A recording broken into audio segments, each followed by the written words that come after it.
Hello everyone, नमस्कार। आज की वीडियो में हम लोग डिस्कस करेंगे हिंदी साहित्य का इतिहास, जो आचार्य रामचंद्र शुक्ला जी के द्वारा लिखा गया है। इस वीडियो के माध्यम से जो भी हिंदी साहित्य के इतिहास से क्वेश्चन आपके एग्ज़ाम में बन सकता है, उन सारी क्वेश्चनों को हम लोग डिस्कस करेंगे। इसमें क्वेश्चन लगभग 500 क्वेश्चन होंगे, उन सारे क्वेश्चनों को हम एक एक करके डिस्कस करेंगे। ये वीडियो ख़ास तौर पे एसएससी सीजीएल जो सचिवालय सहायक झारखंड का जो परीक्षा है उसके लिए मैं ये वीडियो बना रहा हूँ। तो यदि आप जेएसएससी की तैयारी कर रहे हैं, झारखंड एसएससी सीजीएल की तैयारी कर रहे हैं, तो ये वीडियो आपके लिए काफ़ी महत्वपूर्ण होने वाला है। तो चलिए स्टार्ट करते हैं आज का वीडियो का क्वेश्चन नंबर 1। पहला क्वेश्चन है दोस्तों कि एशियाटिक सोसाइटी ऑफ बंगाल की पत्रिका के विशेषांक के रूप में निकलने वाला हिंदी साहित्य का इतिहास कौन सा है। तो इनमें आपको बताना है कि एशियाटिक सोसाइटी ऑफ बंगाल की पत्रिका के विशेषांक के रूप में निकलने वाला हिंदी साहित्य इनमें से कौन सा है। तो इसका आंसर हो जाएगा the modern vernacular literature of Hindustan. क्या आंसर होगा? The modern vernacular literature of Hindustan इसका आंसर हो जाएगा। दोस्तों 500 क्वेश्चन मुझे कराने हैं, तो मैं जो आंसर होगा वही मैं बताऊंगा, क्योंकि अगर चारों ऑप्शन अगर मैं आपको बताने लगा तो वीडियो बहुत लंबा हो जाएगा, उबाऊ हो जाएगा। तो इसलिए धैर्य रखिए, 1 से लेकर और 500 क्वेश्चन हम लोग इस वीडियो के माध्यम से पूरा करने वाले हैं। क्वेश्चन नंबर 2 देख लेते हैं। हिंदी काव्य धारा के संग्रहकर्ता साहित्यकार का नाम क्या है? हिंदी काव्य धारा के संग्रहकर्ता साहित्यकार का नाम क्या है? तो आंसर हो जाएगा महापंडित राहुल सांकृत्यायन। यानी हिंदी काव्य धारा के संग्रहकर्ता साहित्यकार कौन है? तो महापंडित राहुल सांकृत्यायन इसके साहित्यकार हैं। अगला है मिश्र बंधु ने रीतिकाल को नाम दिया। तो मिश्र बंधु ने रीतिकाल को क्या नाम दिया है? तो आंसर हो जाएगा अलंकृत काल। क्या नाम दिया है? अलंकृत काल। अगला क्वेश्चन है आपका, हिंदी साहित्य और संवेदना का विकास किसकी रचना है? हिंदी साहित्य और संवेदना का विकास ये राहुल सांकृत्यायन की रचना है। ऑप्शन नंबर डी आंसर हो जाएगा। सार सुधानिधि पत्र के संपादक थे। सार सुधानिधि पत्र के संपादक कौन थे? तो पंडित सदानंद मिश्र थे। कौन थे? पंडित सदानंद मिश्र। अगला है हिंदी साहित्य का आलोचनात्मक इतिहास के लेखक हैं।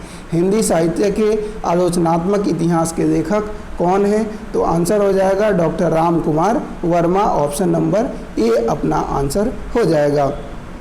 अगला क्वेश्चन है, मैं इस्लाम के महत्व को भूल नहीं रहा हूँ, लेकिन जोर देकर कहना चाहता हूँ कि अगर इस्लाम ना आया होता तो भी इस साहित्य का 12 आना वैसा ही होता जैसा आज है। हिंदी के भक्ति आंदोलन के संदर्भ में यह कथन किसका है? मैं इस्लाम के महत्व को भूल नहीं रहा हूँ, लेकिन जोर देकर कहना चाहता हूँ कि अगर इस्लाम ना आया होता तो इस साहित्य का 12 आना वैसा ही होता जैसा आज है। यह कथन भक्ति आंदोलन के संदर्भ में किसका है, ये बात पूछी गई है। तो आंसर हो जाएगा ये आचार्य हजारी प्रसाद द्विवेदी जी का ये स्टेटमेंट है। यानी ऑप्शन नंबर हमारा क्या होने वाला है फ्रेंड? ऑप्शन नंबर अपना बी आंसर हो जाएगा। अगला आइए, गारसा दत्तासी के इतिहास ग्रंथ इस्तवार दला लिटरेयुत्तर एंदोई ए हिंदुस्तानी का दूसरा संस्करण कब प्रकाशित हुआ? गारसा दत्तासी के इतिहास ग्रंथ इस्तवार दला लिटरेयुर एंदोई ए हिंदुस्तानी का दूसरा संस्करण कब प्रकाशित हुआ, आपसे पूछा जा रहा है। तो दूसरा संस्करण की बात करेंगे तो ध्यान रखेंगे 1871 में ये प्रकाशित हुआ था। ऑप्शन नंबर सी आंसर हो जाएगा। अगला है रामचंद्र शुक्ल का हिंदी साहित्य का इतिहास पहले किस ग्रंथ की भूमिका के रूप में छपा था? तो रामचंद्र शुक्ल का हिंदी साहित्य का इतिहास पहले किस ग्रंथ की भूमिका के रूप में छपा था?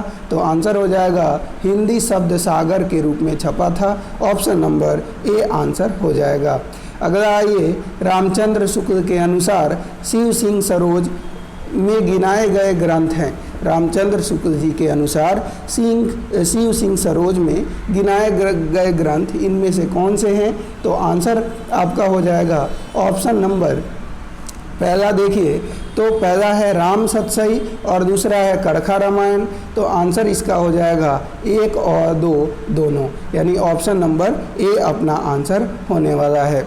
अगला क्वेश्चन है, आचार्य रामचंद्र शुक्ल ने रीति काल का समय माना है। तो आचार्य रामचंद्र शुक्ल जी के द्वारा रीति काल का समय की बात करें तो इन्होंने रीति काल का समय 1700 ईस्वी से लेकर 1900 तक के समय को माना है, यानी ऑप्शन नंबर बी आंसर हो जाएगा। अगला क्वेश्चन आइए, अगले क्वेश्चन की तरफ बढ़ते हैं। कहा गया इतिहास के लेखन की सबसे विकसित पद्धति है। तो इतिहास के लेखन की सबसे विकसित पद्धति इनमें से कौन सा है? तो आंसर हो जाएगा विधेयवादी, ऑप्शन नंबर ए हमारा आंसर हो जाएगा। अगला है, the modern vernacular literature of Hindustan के लेखक हैं। The modern vernacular literature of Hindustan के लेखक कौन है? George A Grierson. कौन है? George A Grierson, option number A answer हो जाएगा। अगला है, हिंदी साहित्य के इतिहास लेखन की परंपरा का सूत्रपात किया था। तो हिंदी साहित्य के इतिहास लेखन की परंपरा का सूत्रपात यानी इसको आरंभ किसके द्वारा किया गया था? तो आंसर हो जाएगा गार्सा द तासी। ये फ्रेंच यानी फ्रांस के रहने वाले थे और इन्होंने शुरू किया था। अगला है, हिंदी साहित्य के उत्तर मध्य काल को अलंकृत काल कहने वाले विद्वान इनमें से कौन से हैं? तो हिंदी साहित्य के उत्तर मध्य काल को अलंकृत काल कहने वाले विद्वान इसमें से हैं मिश्र बंधु। कौन है? मिश्र बंधु, ऑप्शन नंबर ए हो जाएगा। फ्रेंड, अगर आपको वीडियो पसंद आ रहा है और आपने अगर झारखंड एसएससी सीजीएल के एक सीरियस कैंडिडेट हैं और आप चाहते हैं कि पूरा का पूरा हिंदी में इस चैनल पे कंप्लीट कराया जाए तो कमेंट बॉक्स में ज़रूर लिखें और वीडियो पसंद आ रहा हो तो इसे लाइक ज़रूर करें। चलिए अगला क्वेश्चन देख लेते हैं। अगला क्वेश्चन है, हिंदी साहित्य के उत्तर मध्य काल को अलंकृत काल कहने वाला विद्वान इनमें से कौन है? हिंदी साहित्य के उत्तर मध्य काल को अलंकृत काल कहने वाला विद्वान इनमें से कौन है? तो मिश्र बंधु हो जाएंगे, ऑप्शन नंबर ए आपका आंसर हो जाएगा।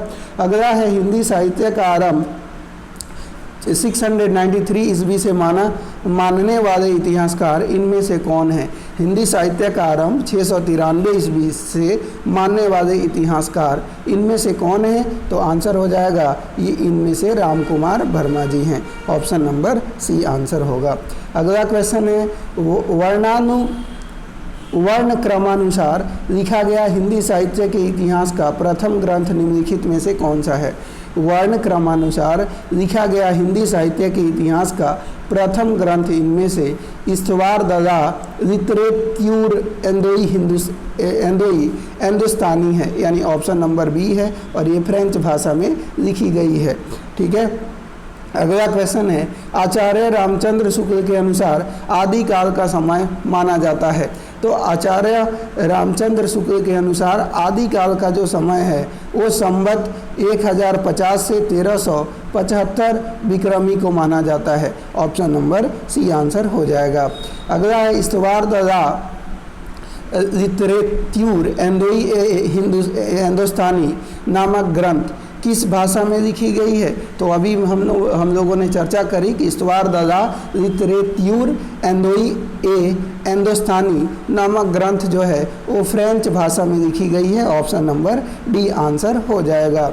रामचंद्र शुक्ल के वीर गाथा काल को आदिकाल किसने कहा है? रामचंद्र शुक्ल जी का जो आदिकाल जो है जिसका उन्होंने एक विशेष नाम दिया वीर गाथा काल, उसको आदिकाल किसने कहा है? तो इसका आंसर हो जाएगा फ्रेंड ये हजारी प्रसाद द्विवेदी जी ने कहा है। और कमेंट बॉक्स में लिखिएगा द्विवेदी युग की कौन से साहित्यकार हैं जिनके नाम पर एक काल विभाजन किया गया है द्विवेदी युग, है ना। तो बहुत सारे लोग हजारी प्रसाद द्विवेदी भी बताते हैं, महावीर प्रसाद द्विवेदी भी बताते हैं।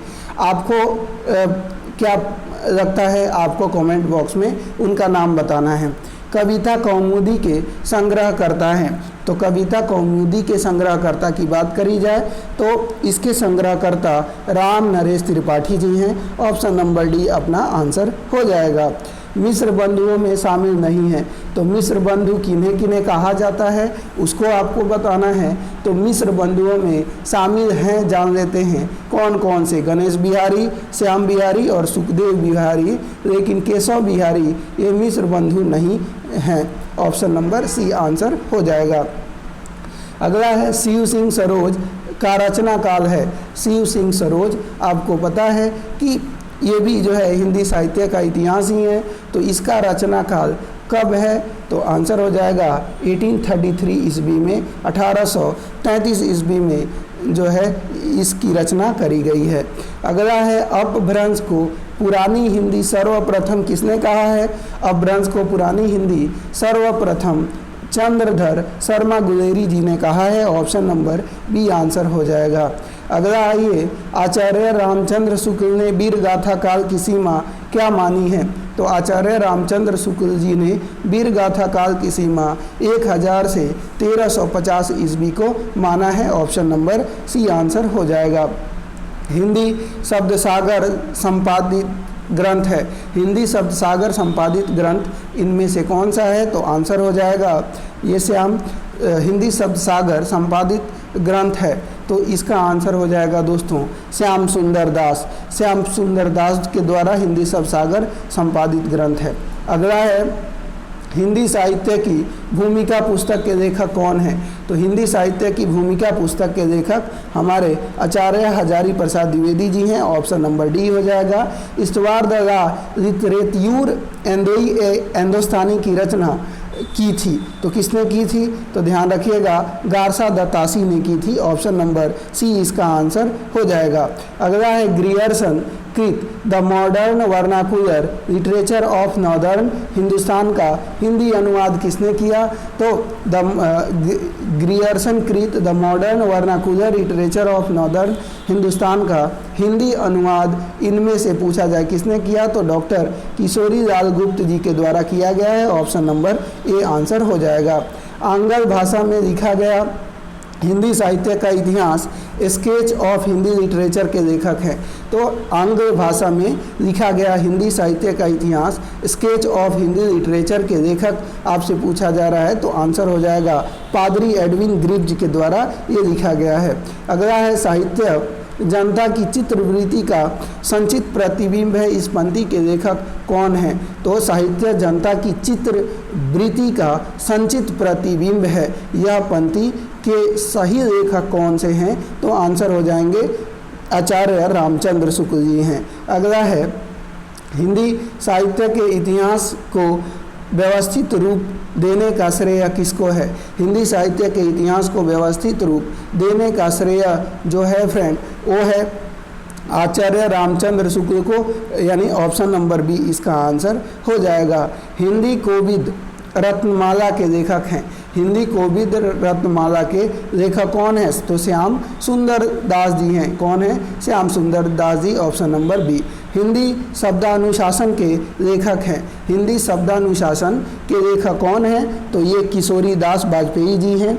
अगला है आचार्य रामचंद्र शुक्ल ने द्वितीय उत्थान का समय कब से कब तक तय किया है? तो आचार्य रामचंद्र शुक्ल जी ने द्वितीय उत्थान का समय कब से कब तक किया है? तो इसका आंसर हो जाएगा द्वितीय उत्थान काल का समय शुक्ल जी के द्वारा 1893 से 1918 ईस्वी तक को तय किया गया है। अगला है आचार्य रामचंद्र शुक्ल ने प्रथम उत्थान का समय कब से कब तक निर्धारित किया है? तो प्रथम उत्थान का समय आचार्य रामचंद्र शुक्ल जी के द्वारा 1868 से 1893 ईस्वी निर्धारित की गई है। अगला है पुरानी हिंदी ग्रंथ के लेखक हैं। तो पुरानी हिंदी ग्रंथ के लेखक इनमें से कौन से हैं? तो ये है चंद्रधर शर्मा गुलेरी जी। ऑप्शन नंबर ए हो जाएगा। हिंदी साहित्य का दूसरा इतिहास ग्रंथ के लेखक हैं। हिंदी साहित्य का दूसरा इतिहास ग्रंथ के लेखक कौन से हैं? तो ये बच्चन सिंह हो जाएंगे। रामचंद्र शुक्ल ने हिंदी साहित्य के आधुनिक काल को किस अन्य नाम से अभिहित किया है? रामचंद्र शुक्ल जी ने हिंदी के साहित्य के आधुनिक काल को अन्य किस नाम से अभिहित किया है? तो ऑप्शन नंबर ए आपका हो जाएगा गद्यकाल, यानी हिंदी साहित्य का आधुनिक काल को गद्यकाल इनके शब्दों में कहा जाता है। हिंदी नवरत्न के लेखक हैं, हिंदी नवरत्न के लेखक हैं कौन हैं? तो हिंदी नवरत्न के लेखक मिश्र बंधु हैं।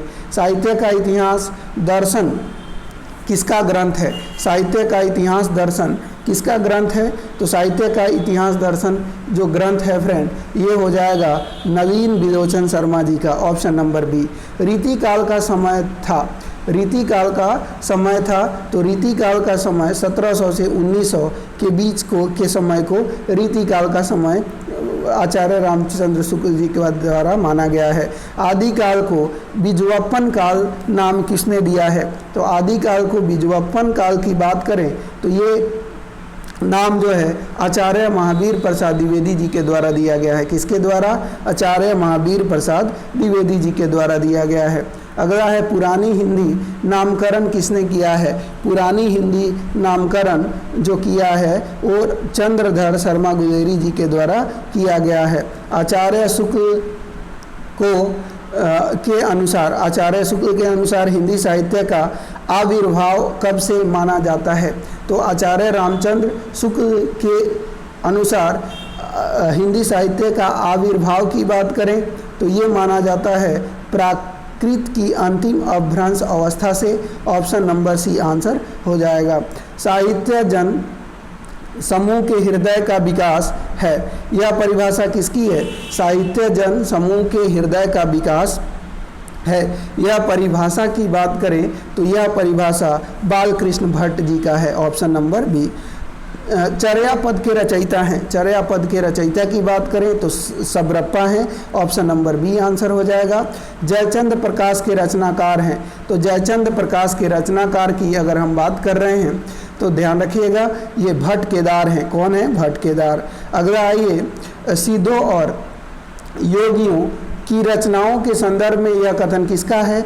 उनकी रचनाओं का जीवन की स्वाभाविक शरणियों, अनुभूतियों और दशाओं से कोई संबंध नहीं है, ये सांप्रदायिक शिक्षा मात्र हैं, अतः शुद्ध साहित्य की कोटि में नहीं आ सकती हैं। सिद्धों और योगियों की रचनाओं के संदर्भ में यह कथन किसका है कि उनकी रचनाओं का जीवन की स्वाभाविक सारणियों, अनुभूतियों और दशाओं से कोई संबंध नहीं है, वे सांप्रदायिक शिक्षा मात्र हैं, अतः शुद्ध साहित्य की कोटि में इन्हें नहीं रखा जा सकता। ये आचार्य रामचंद्र शुक्ल का कथन है। अगला है संदेश रासक के लेखक हैं। संदेश रासक के कौन लेखक हैं? तो आंसर हो जाएगा अब्दुल रहमान। कौन है? अब्दुल रहमान इसके लेखक हैं। अगला क्वेश्चन है, भला हुआ जू मारिया बहिनी हमार कंतु रजेजम तु वयम सिंहऊ जई भग्या घरु एंतु। भला हुआ जू मारिया बहिनी हमार कंतु रजेजम तू वयम सिंहऊ जई भग्या घरु एंतु। ये प्रसिद्ध पंक्ति इनमें से किस कवि की है? तो ये प्रसिद्ध पंक्ति की बात करें तो ये हेमचंद्र की ये पंक्ति है। अगला क्वेश्चन आइए, अमीर खुसरो हिंदी साहित्य के किस काल से संबंधित कवि हैं? अमीर खुसरो हिंदी साहित्य के किस काल से संबंधित कवि हैं? तो इसका आंसर हो जाएगा दोस्तों ये आदिकाल से संबंधित कवि हैं, ऑप्शन नंबर सी आंसर हो जाएगा। विद्यापति को कृष्ण भक्तों की परंपरा में न समझना चाहिए, यह इनमें से किसका कथन है? विद्यापति को कृष्ण भक्तों की परंपरा में नहीं समझना चाहिए, यह इनमें से किसका कथन है? तो आंसर हो जाएगा option number B Ramchandra Shukla ji का ये कथन है। अगला है कि इस संबंध में इसके अतिरिक्त और कुछ कहने की जगह नहीं है कि यह पूरा ग्रंथ वास्तव में जाली है। इस संबंध में इसके अतिरिक्त और कुछ कहने की जगह ही नहीं है कि यह पूरा ग्रंथ वास्तव में जाली है। पृथ्वीराज रासो विषयक यह कथन किसकी है? तो इसका आंसर हो जाएगा आचार्य रामचंद्र शुक्ल जी की ये रचना है। और अगला है वे सांप्रदायिक शिक्षा मात्र है, अतः शुद्ध साहित्य की कोटि में नहीं आ सकती। सिद्धों, नाथों, योगियों की रचनाओं के विषय में यह किसका मत है? यानी वे सांप्रदायिक शिक्षा मात्र हैं, अतः शुद्ध साहित्य की कोटि में नहीं आ सकती। सिद्धों, नाथों, योगियों की रचनाओं के विषय में यह किसका मत है? तो इसका आंसर हो जाएगा फ्रेंड आचार्य रामचंद्र शुक्ल जी का यह मत है। अगला है आचार्य शुक्ल के अनुसार किस रचना के आधार पर विद्यापति मैथिल कोकिल कहलाए? तो आचार्य शुक्ल के अनुसार किस रचना के आधार पर विद्यापति जी मैथिल कोकिल कहलाए हैं? तो इसका आंसर हो जाएगा पदावली के रचना के आधार पर।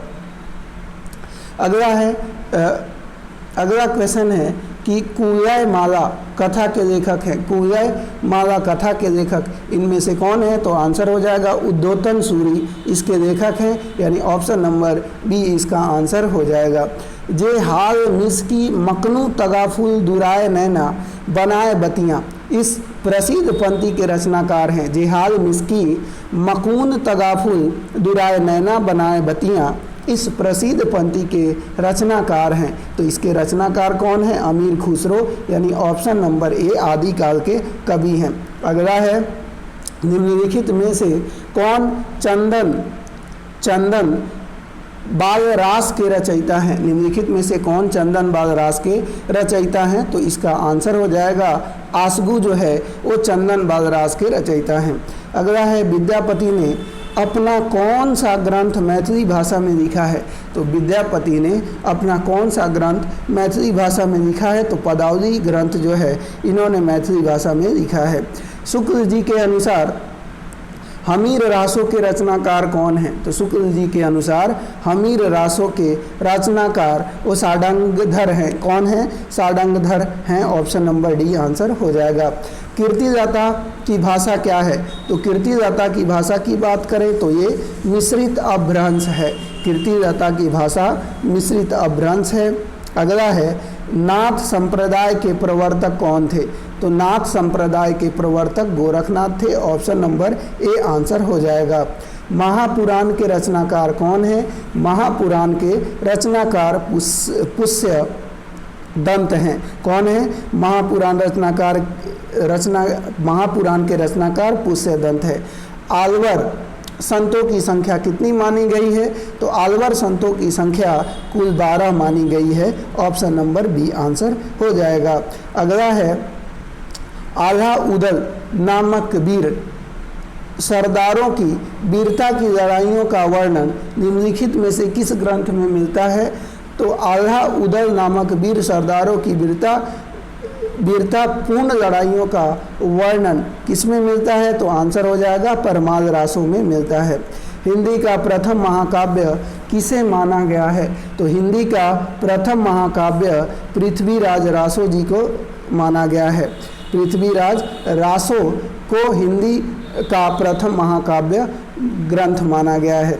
अगला आइए प्रत्येक देश का साहित्य वहाँ की जनता की चित्रवृत्ति का संचित प्रतिबिंब होता है। यह कथन किसका है? तो प्रत्येक देश का साहित्य वहाँ की जनता की चित्रवृत्ति का संचित प्रतिबिंब होता है। यह कथन आचार्य रामचंद्र शुक्ल जी का है और ये काफ़ी इम्पोर्टेंट है, 2 बार हम लोगों ने इसको देख लिया। गोरी सोवे सेज पर मुख्य पर डारे केस पंक्ति किसके द्वारा रचित है? गोरी सोवे सेज पर मुख पर डारे केस पंक्ति किसके द्वारा रचित है? तो इसका आंसर हो जाएगा अमीर खुसरो के द्वारा ये पंक्ति लिखी गई है। आध्यात्मिक रंग के चश्मे आजकल बहुत सस्ते हो गए हैं, उन्हें चढ़ाकर जैसे कुछ लोगों ने गीत गोविंद के पदों की आध्यात्मिक संकेत बताया है, वैसे ही विद्यापति के इन पदों को भी शुक्ल जी के उक्त कथन का आशय है। आध्यात्मिक रंग के चश्मे आजकल बहुत सस्ते हो गए हैं, उन्हें चढ़ाकर जैसे कुछ लोग ने गीत गोविंद के पदों का आध्यात्मिक संकेत बताया है, वैसे ही विद्यापति के इन पदों को भी शुक्ल जी के उक्त कथन का आशय है। तो इसका आंसर हो जाएगा विद्यापति के पद अधिकतम श्रृंगार के ही हैं, ऑप्शन नंबर सी इसका आंसर हो जाएगा। अगला है पाहुड़ दोहा ग्रंथ के रचनाकार कौन थे? तो पाहुड़ दोहा ग्रंथ के रचनाकार राम सिंह थे। कौन थे? Ram Singh. Option number B answer हो जाएगा। मैं हिंदुस्तान की तूती हूँ, यह कथन किस लेखक का है? तो आप जानते हैं हिंदुस्तान का तोता किसे कहा जाता है? तो अमीर खुसरो को। तो ये अमीर खुसरो का स्टेटमेंट है, मैं हिंदुस्तान की तूती हूँ। अगला आइए, देसी बहाना सब जन मीठा, देसी भाषा के मिठास का यह वर्णन करने वाले रचनाकार हैं। देसी बयाना सबजन मीठा, देसी भाषा के मिठास का यह वर्णन करने वाले रचनाकार का नाम क्या है? तो आंसर हो जाएगा, इसके रचनाकार विद्यापति जी हैं। मैथिल कोकिल नाम से जाने जाते हैं, तो मैथिल कोकिल के नाम से विद्यापति को जाना जाता है। ऑप्शन नंबर डी इसका आंसर हो जाएगा। अगला आइए, अगला क्वेश्चन है, चंद्रधर शर्मा गुलेरी ने अपभ्रंश को और किस नाम से जाना है? तो चंद्रधर शर्मा गुलेरी ने अपभ्रंश को पुरानी हिंदी कहा है। ऑप्शन नंबर बी यहाँ पे इसका आंसर हो जाएगा। अगला है, कीर्तिलता के रचनाकार हैं, तो कीर्तिलता के रचनाकार बोला जाए कि कौन है? तो आंसर हो जाएगा दोस्तों, कीर्तिलता के रचनाकार विद्यापति हैं। ऑप्शन नंबर बी आंसर हो जाएगा। अपने पहेलियों और मुकरियों के लिए जाने जाते हैं, अपने पहेलियों और मुकरियों के लिए जाने जाते हैं, तो ये अमीर खुसरो जी अपने पहेलियों और मुकरियों के लिए जाने जाते हैं। अगला है, आदिकाल के काव्यों की प्रधान भाषा हुआ करती थी, तो आदिकाल के काव्यों की प्रधान भाषा हुआ करती थी, तो डिंगल और पिंगल हुआ करती थी। ऑप्शन नंबर सी। डिंगल क्या होता है फ्रेंड? तो राजस्थानी प्लस अपभ्रंश को मिला दिया जाए तो डिंगल बनता था, और पिंगल की बात करें तो अवधि प्लस अपभ्रंश को मिला दिया जाए तो पिंगल बनता था। आगे अगला क्वेश्चन देखिए, रनमल छंद का रचयिता कौन है?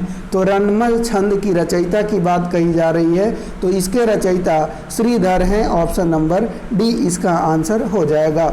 गोरा बादल की कथा किसके द्वारा रचित है? तो गोरा बादल की कथा किसके द्वारा रचित है? जटमल के द्वारा रचित है।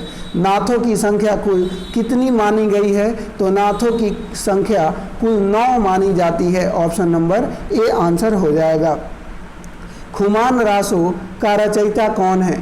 खुमान रासो के रचयिता कौन है? तो आंसर हो जाएगा दलपति विजय। थलपति विजय मत कहिएगा, थलपति विजय साउथ के एक्टर हैं। दलपति विजय याद रखने के लिए आप रख सकते हैं, दलपति विजय खुमान रासो के रचनाकार हैं। बिसल देव रासो के रचनाकार कौन है? तो बिसल देव रासो के रचनाकार नरपति नागा है। ऑप्शन नंबर ए आंसर हो जाएगा। विद्यापति किसके आश्रित कवि थे? तो विद्यापति किसके आश्रित कवि थे? तो येसी सिंह के आश्रित कवि थे। ऑप्शन नंबर सी आंसर हो जाएगा। राउल वेल किस तरह की रचना है? राउल वेल किस तरह की रचना है? तो ध्यान रखिएगा, राउल वेल की बात करें तो गद्य पद मिश्रित ये चंपू रचना है। ऑप्शन नंबर ए आंसर हो जाएगा। अगला है, प्राकृत की अंतिम अपभ्रंश अवस्था से ही हिंदी साहित्य का आविर्भाव माना जा सकता है। उन दिनों जैसे गाथा कहने से प्राकृत का बोध होता था, वैसे ही दोहा या दुहा कहने से अपभ्रंश या प्रचलित काव्य भाषा का पद समझा जाता था। यह कथन किसका है?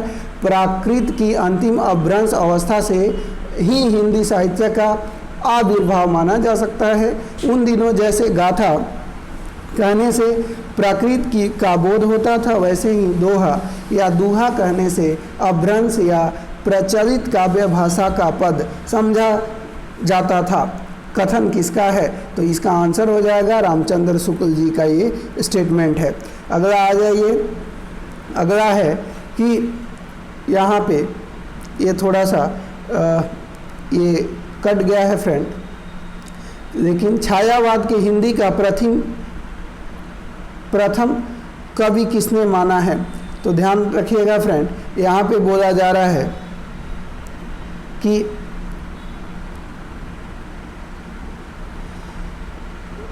यहाँ कहा गया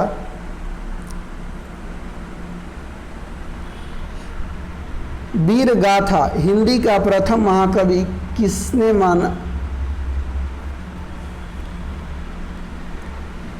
छोड़ दीजिए फ्रेंड, इसको आगे बढ़ते हैं। पृथ्वीराज रासो को हिंदी का प्रथम महाकाव्य कहने वाले आलोचक हैं। तो पृथ्वीराज रासो को हिंदी का प्रथम महाकाव्य कहने वाले आलोचक कौन से हैं? तो इसका आंसर हो जाएगा आचार्य रामचंद्र शुक्ल जी हैं। अगला है मोरा जोगना नवेरा भयो है गुलाल कैसे गर्दिनी कस मोरी माल। मोरा जोगना नवेरा भयो है गुलाल कैसे गर्दिनी कस मोरी माल। सुनी सेज डरावन लागे बिरहा अग्नि मोही डस डस जाए। सुनी सेज डरावन लागे बिरहा अग्नि मोही डस डस जाए। उपयुक्त काव्य पंक्तियाँ किस कवि की हैं? तो इसका आंसर हो जाएगा फ्रेंड अमीर खुसरो की ये पंक्ति है। सिद्धों और योगियों की रचनाओं का जीवन की स्वाभाविक अनुभूतियों और दशाओं से कोई संबंध नहीं है, अतः वे शुद्ध साहित्य के अंतर्गत नहीं आती हैं। यह विचार किसका है? सिद्धों और योगियों की रचनाओं का जीवन की स्वाभाविक अनुभूतियों और दशाओं से कोई संबंध नहीं है, अतः वह शुद्ध साहित्य के अंतर्गत नहीं आती हैं। यह जो कथन है फ्रेंड, ये आचार्य रामचंद्र शुक्ल जी का है, ऑप्शन नंबर बी। अपभ्रंश के जो नमूने हमें पदों में मिलते हैं वे उस काव्य के हैं जो पुरानेपन के कारण बोलने की भाषा से कुछ अलग, बहुत दिनों तक आदिकाल के अंत तक, क्या उसके कुछ पीछे तक पोथियों में चलती रही है। उपयुक्त कथन किसका है? अपभ्रंश के जो नमूने हमें पदों में मिलते हैं वे उस काव्य के हैं जो पुरानेपन के कारण बोलने की भाषा से कुछ अलग, बहुत दिनों तक आदिकाल के अंत, क्या उसके पीछे तक पोथियों में चलती रही। उपयुक्त कथन किसका है? तो ये आंसर हो जाएगा, ये भी रामचंद्र शुक्ल जी का स्टेटमेंट है। निम्न में से कौन सा रासो काव्य नरपति नारह द्वारा रचित है? तो नरपति नारह द्वारा रचित कौन सा है? तो परमाल रासो का जो है रासो काव्य नरपति नारह द्वारा परमाल रासो रचित है। तो दोस्तों आपको पता होगा कि झारखंड एसएससी सीजीएल में पेपर 2 में यदि आपने हिंदी दिया है तो इसमें 100 क्वेश्चन आपके आने हैं, और इसमें सबसे जो कठिनाई जो होती है वो हिंदी साहित्य का इतिहास में ही होता है। और इसमें आप मार्केट में जो बुक देखेंगे वो अलग अलग बुक आपको मिलेंगी और उसमें बहुत ज़्यादा भर भर के कंटेंट दिए गए हैं। वो आपको पढ़ते हैं तो आधा समझ में नहीं आता है, बाउंस कर जाता है। तो आपकी समस्या का समाधान के लिए हमने ये मैराथन में सीरीज लेकर आया हूँ। इसमें आपको टोटल 500 क्वेश्चन इस वीडियो के माध्यम से हम लोग कर देंगे।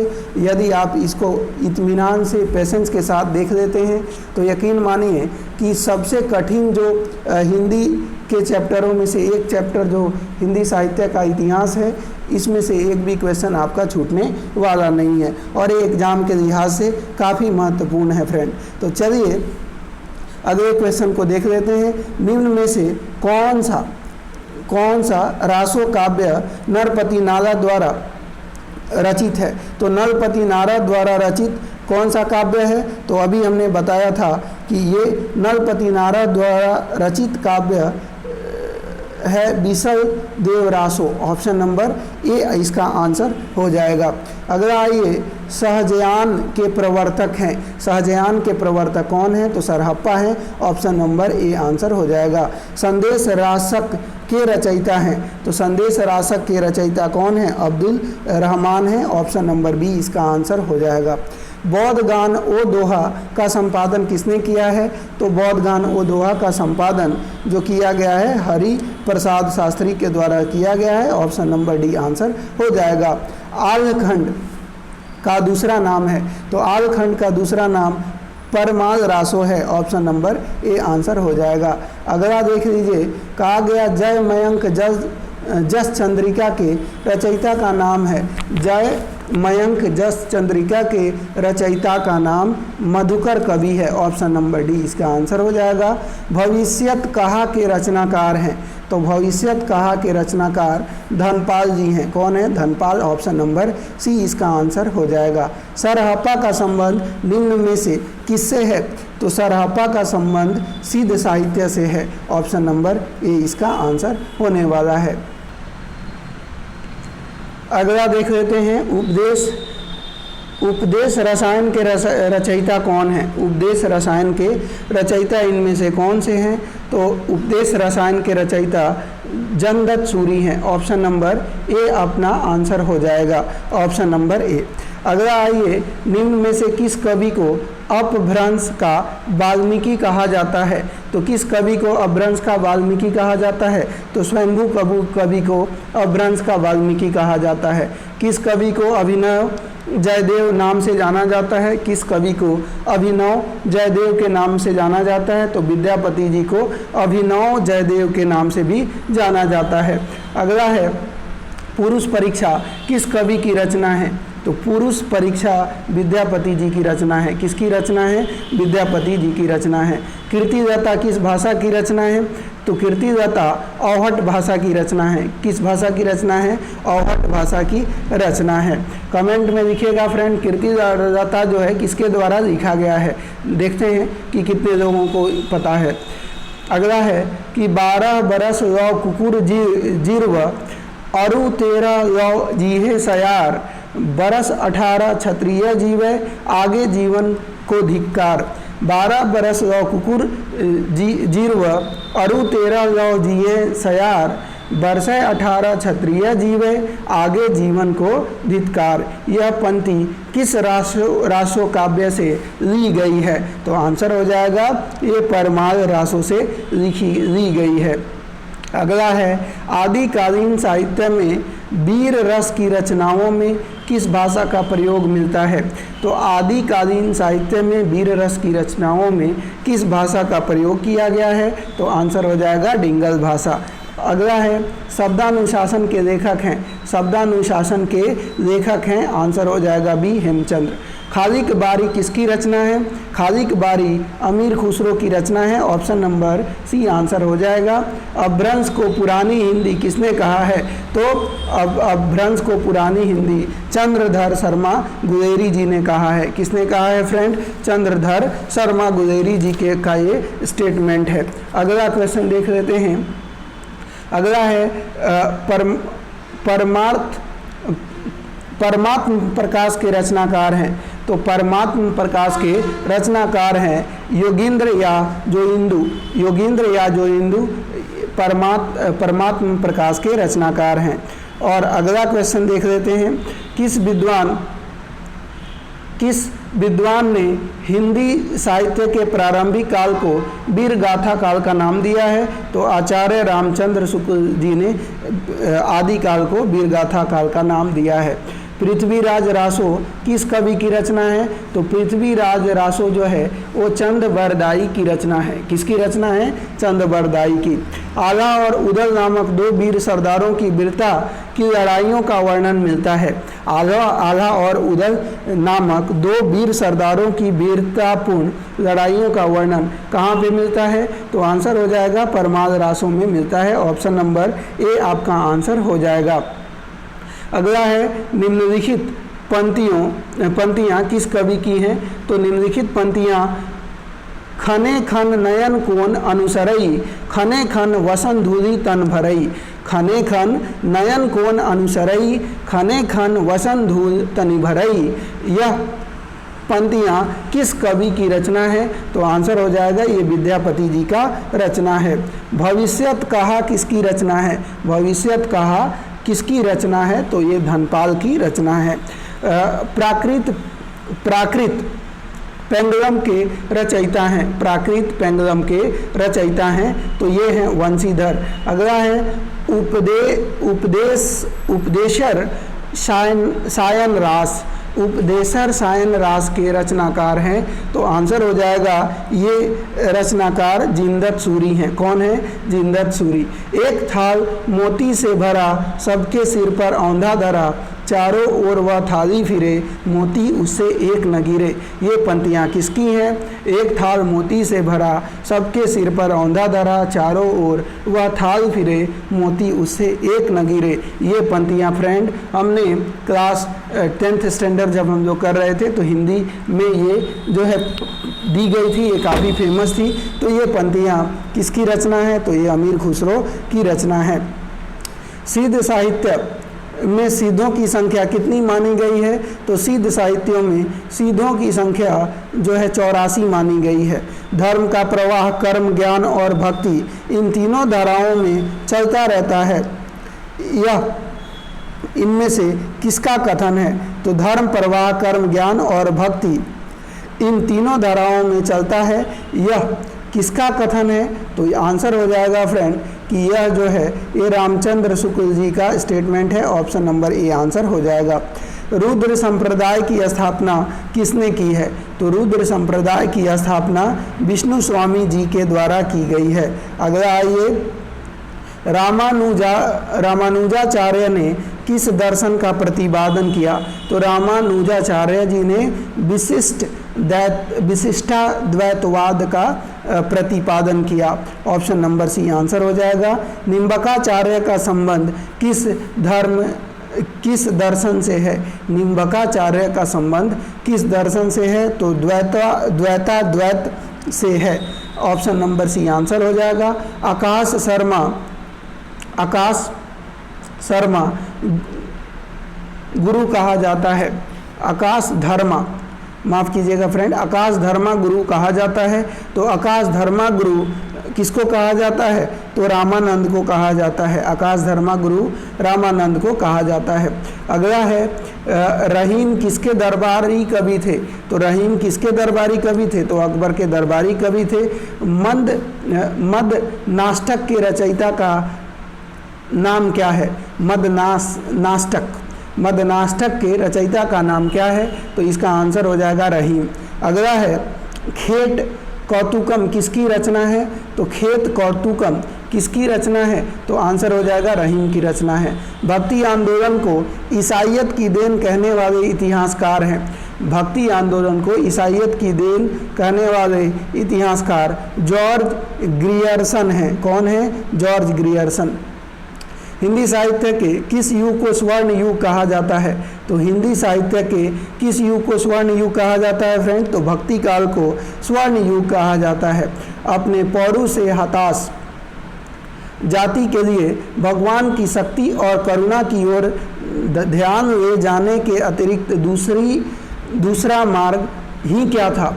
अपने पौरुष से हताश जाति के लिए भगवान की शक्ति और करुणा की ओर ध्यान ले जाने के अतिरिक्त दूसरा मार्ग ही क्या था? तो ये स्टेटमेंट जो है ये भी रामचंद्र शुक्ल जी का है। अगला है, भक्ति का प्रारंभ कहाँ से हुआ है? तो भक्ति का प्रारंभ कहाँ से हुआ है? तो ये दक्षिण भारत से हुआ है। अलवार वैष्णवों की संख्या कितनी है? तो अलवार वैष्णवों की संख्या 12 है, ध्यान रखेंगे। संवत 1375 से 1700 तक के साहित्य में कौन सी भावधारा परिलक्षित होती है? संवत 1375 से 1700 तक के साहित्य में कौन सी भावधारा परिलक्षित होती है? तो ये भक्ति भावधारा परिलक्षित होती है। अगला है, द्वैतवाद के प्रणेता हैं। तो द्वैतवाद के प्रणेता माधवाचार्य हैं। ऑप्शन नंबर ए आपका आंसर हो जाएगा। अगला क्वेश्चन देखते हैं। शुद्धाद्वैतवाद दर्शन के प्रवर्तक हैं। तो शुद्धाद्वैतवाद दर्शन के प्रवर्तक हैं वल्लभाचार्य। कौन है? वल्लभाचार्य। हिंदी का भक्ति काल बाहरी आक्रमण की प्रतिक्रिया है, यह कथन निम्नलिखित में से किस विद्वान का है? तो यह कथन रामचंद्र शुक्ल जी का है। हिंदी का भक्ति काल बाहरी आक्रमण की प्रतिक्रिया है, यह कथन जो है रामचंद्र शुक्ल जी का है। निम्नलिखित में से कौन ब्रह्म संप्रदाय का प्रवर्तक है? तो कौन ब्रह्म संप्रदाय का प्रवर्तक है? तो इसका आंसर हो जाएगा फ्रेंड माधवाचार्य। रामचरितमानस, पद्मावत, सूरसागर, कबीर दोहावली ग्रंथ किस काल की देन है? तो रामचरितमानस, पद्मावत, सूरसागर, कबीर दोहावली ग्रंथ किस काल की देन है? तो इसका आंसर हो जाएगा ये भक्ति काल की देन है। ऑप्शन नंबर ए आंसर हो जाएगा। विभिन्न मतों के आधार पर हिंदी में भक्ति काव्य की कितनी शाखाएं मानी जाती है? तो विभिन्न मतों के आधार पर हिंदी में भक्ति काव्य की कितनी शाखाएं मानी जाती है? तो ये आंसर हो जाएगा 4 शाखाएं मानी जाती हैं। कबीरदास में जो रहस्यवाद पाया जाता है वह अधिकतर सूफियों के प्रभाव के कारण है। यह किसका कथन है? यानी कबीरदास में जो रहस्यवाद देखने को मिलता है वह अधिकतर सूफियों के प्रभाव से ही प्रभावित है। यह कथन किसका है? तो यह कथन हो जाएगा आचार्य रामचंद्र शुक्ल जी का यह कथन है। अगला है, प्रभु जी तुम चंदन हम पानी, जाकी अंग अंग बास समानी। प्रभु जी तुम चंदन हम पानी, जाकी अंग अंग बास समानी। यह स्टेटमेंट किसका है? तो रैदास का स्टेटमेंट है। अगला है, निम्न में से किसका जन्म 1469 में कार्तिक पूर्णिमा के दिन पंजाब के तलवंडी गांव में हुआ था? निम्न में से किसका जन्म 1469 में कार्तिक पूर्णिमा के दिन पंजाब के तलवंडी गांव में हुआ था? तो इसका आंसर हो जाएगा friend option number D, Guru Nanak. Option number D answer होगा। निर्गुण भक्ति काव्य धारा में उदासी संप्रदाय के प्रवर्तक हैं? तो निर्गुण भक्ति काव्य धारा में उदासी संप्रदाय के प्रवर्तक कौन है? तो आंसर हो जाएगा श्री चंद हैं। ऑप्शन नंबर सी।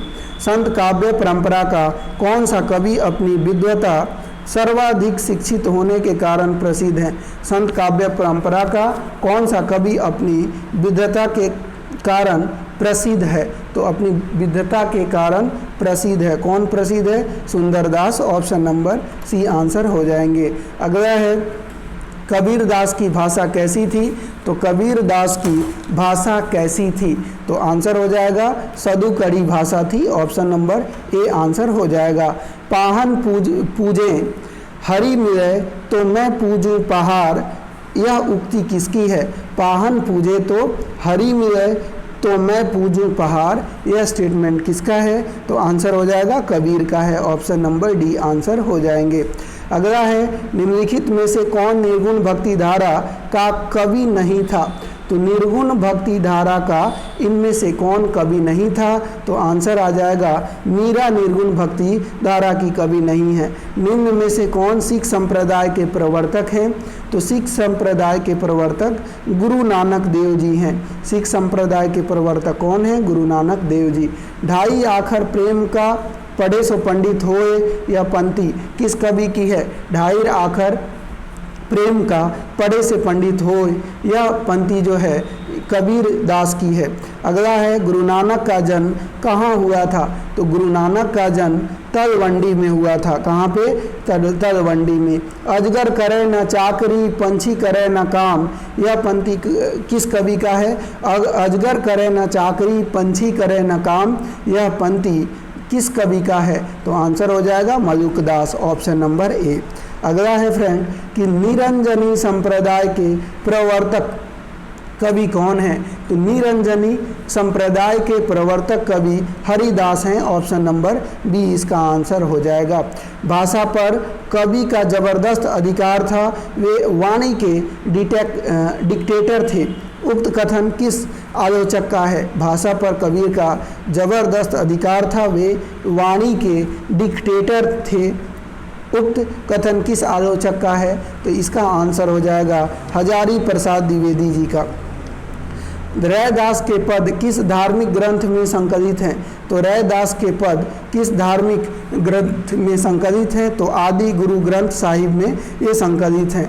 कबीर के परलोकवास होने पर उनकी गद्दी किनको मिली? तो कबीर के परलोकवास होने पर उनकी गद्दी किसको मिली थी? तो आंसर हो जाएगा धर्मदास जी को मिली थी। ऑप्शन नंबर बी इसका आंसर हो जाएगा।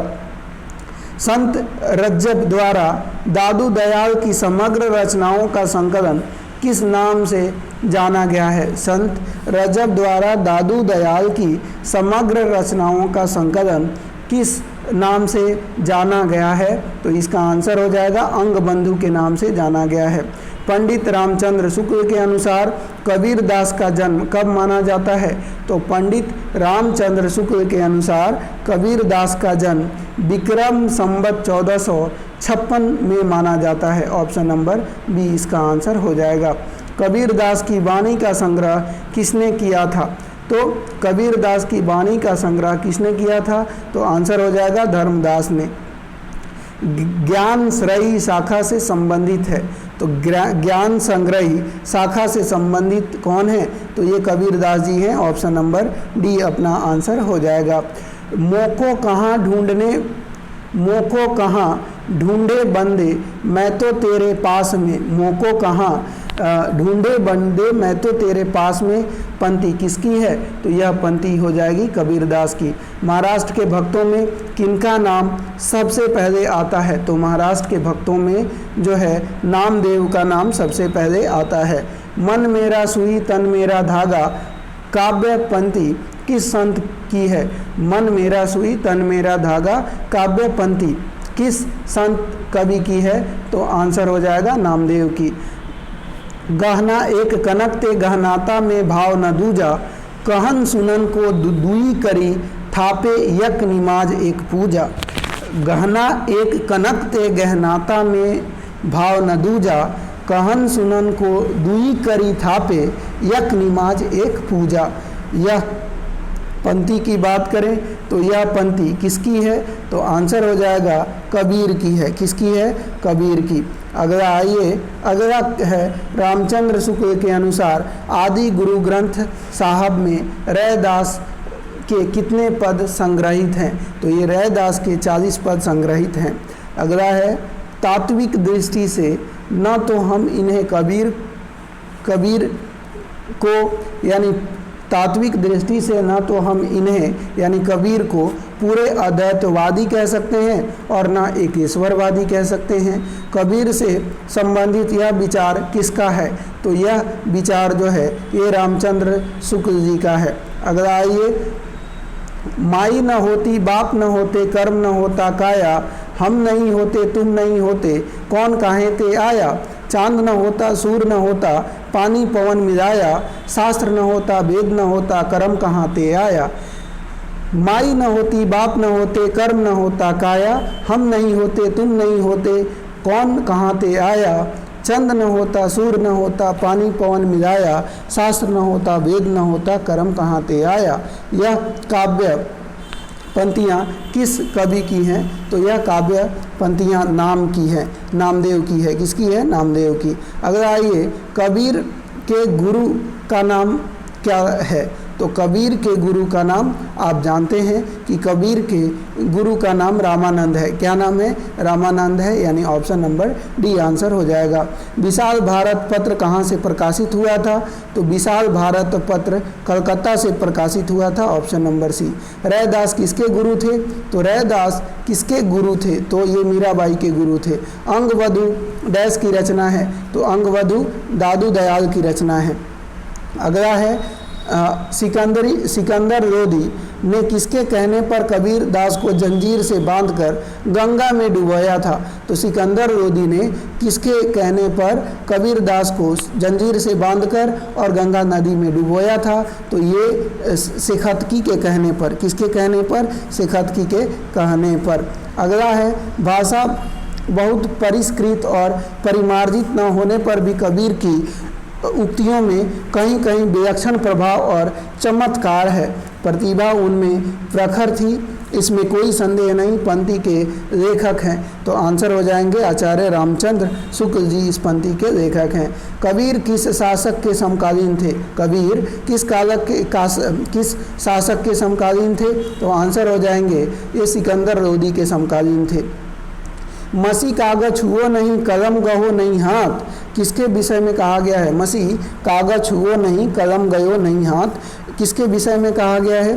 तो ये कबीर दास जी खुद अपने बारे में कहते हैं कि उन्होंने न तो कभी कागज छुआ न ही कलम से उनका कलम को उन्होंने छुआ है, यानी वो पढ़े लिखे नहीं थे, है ना।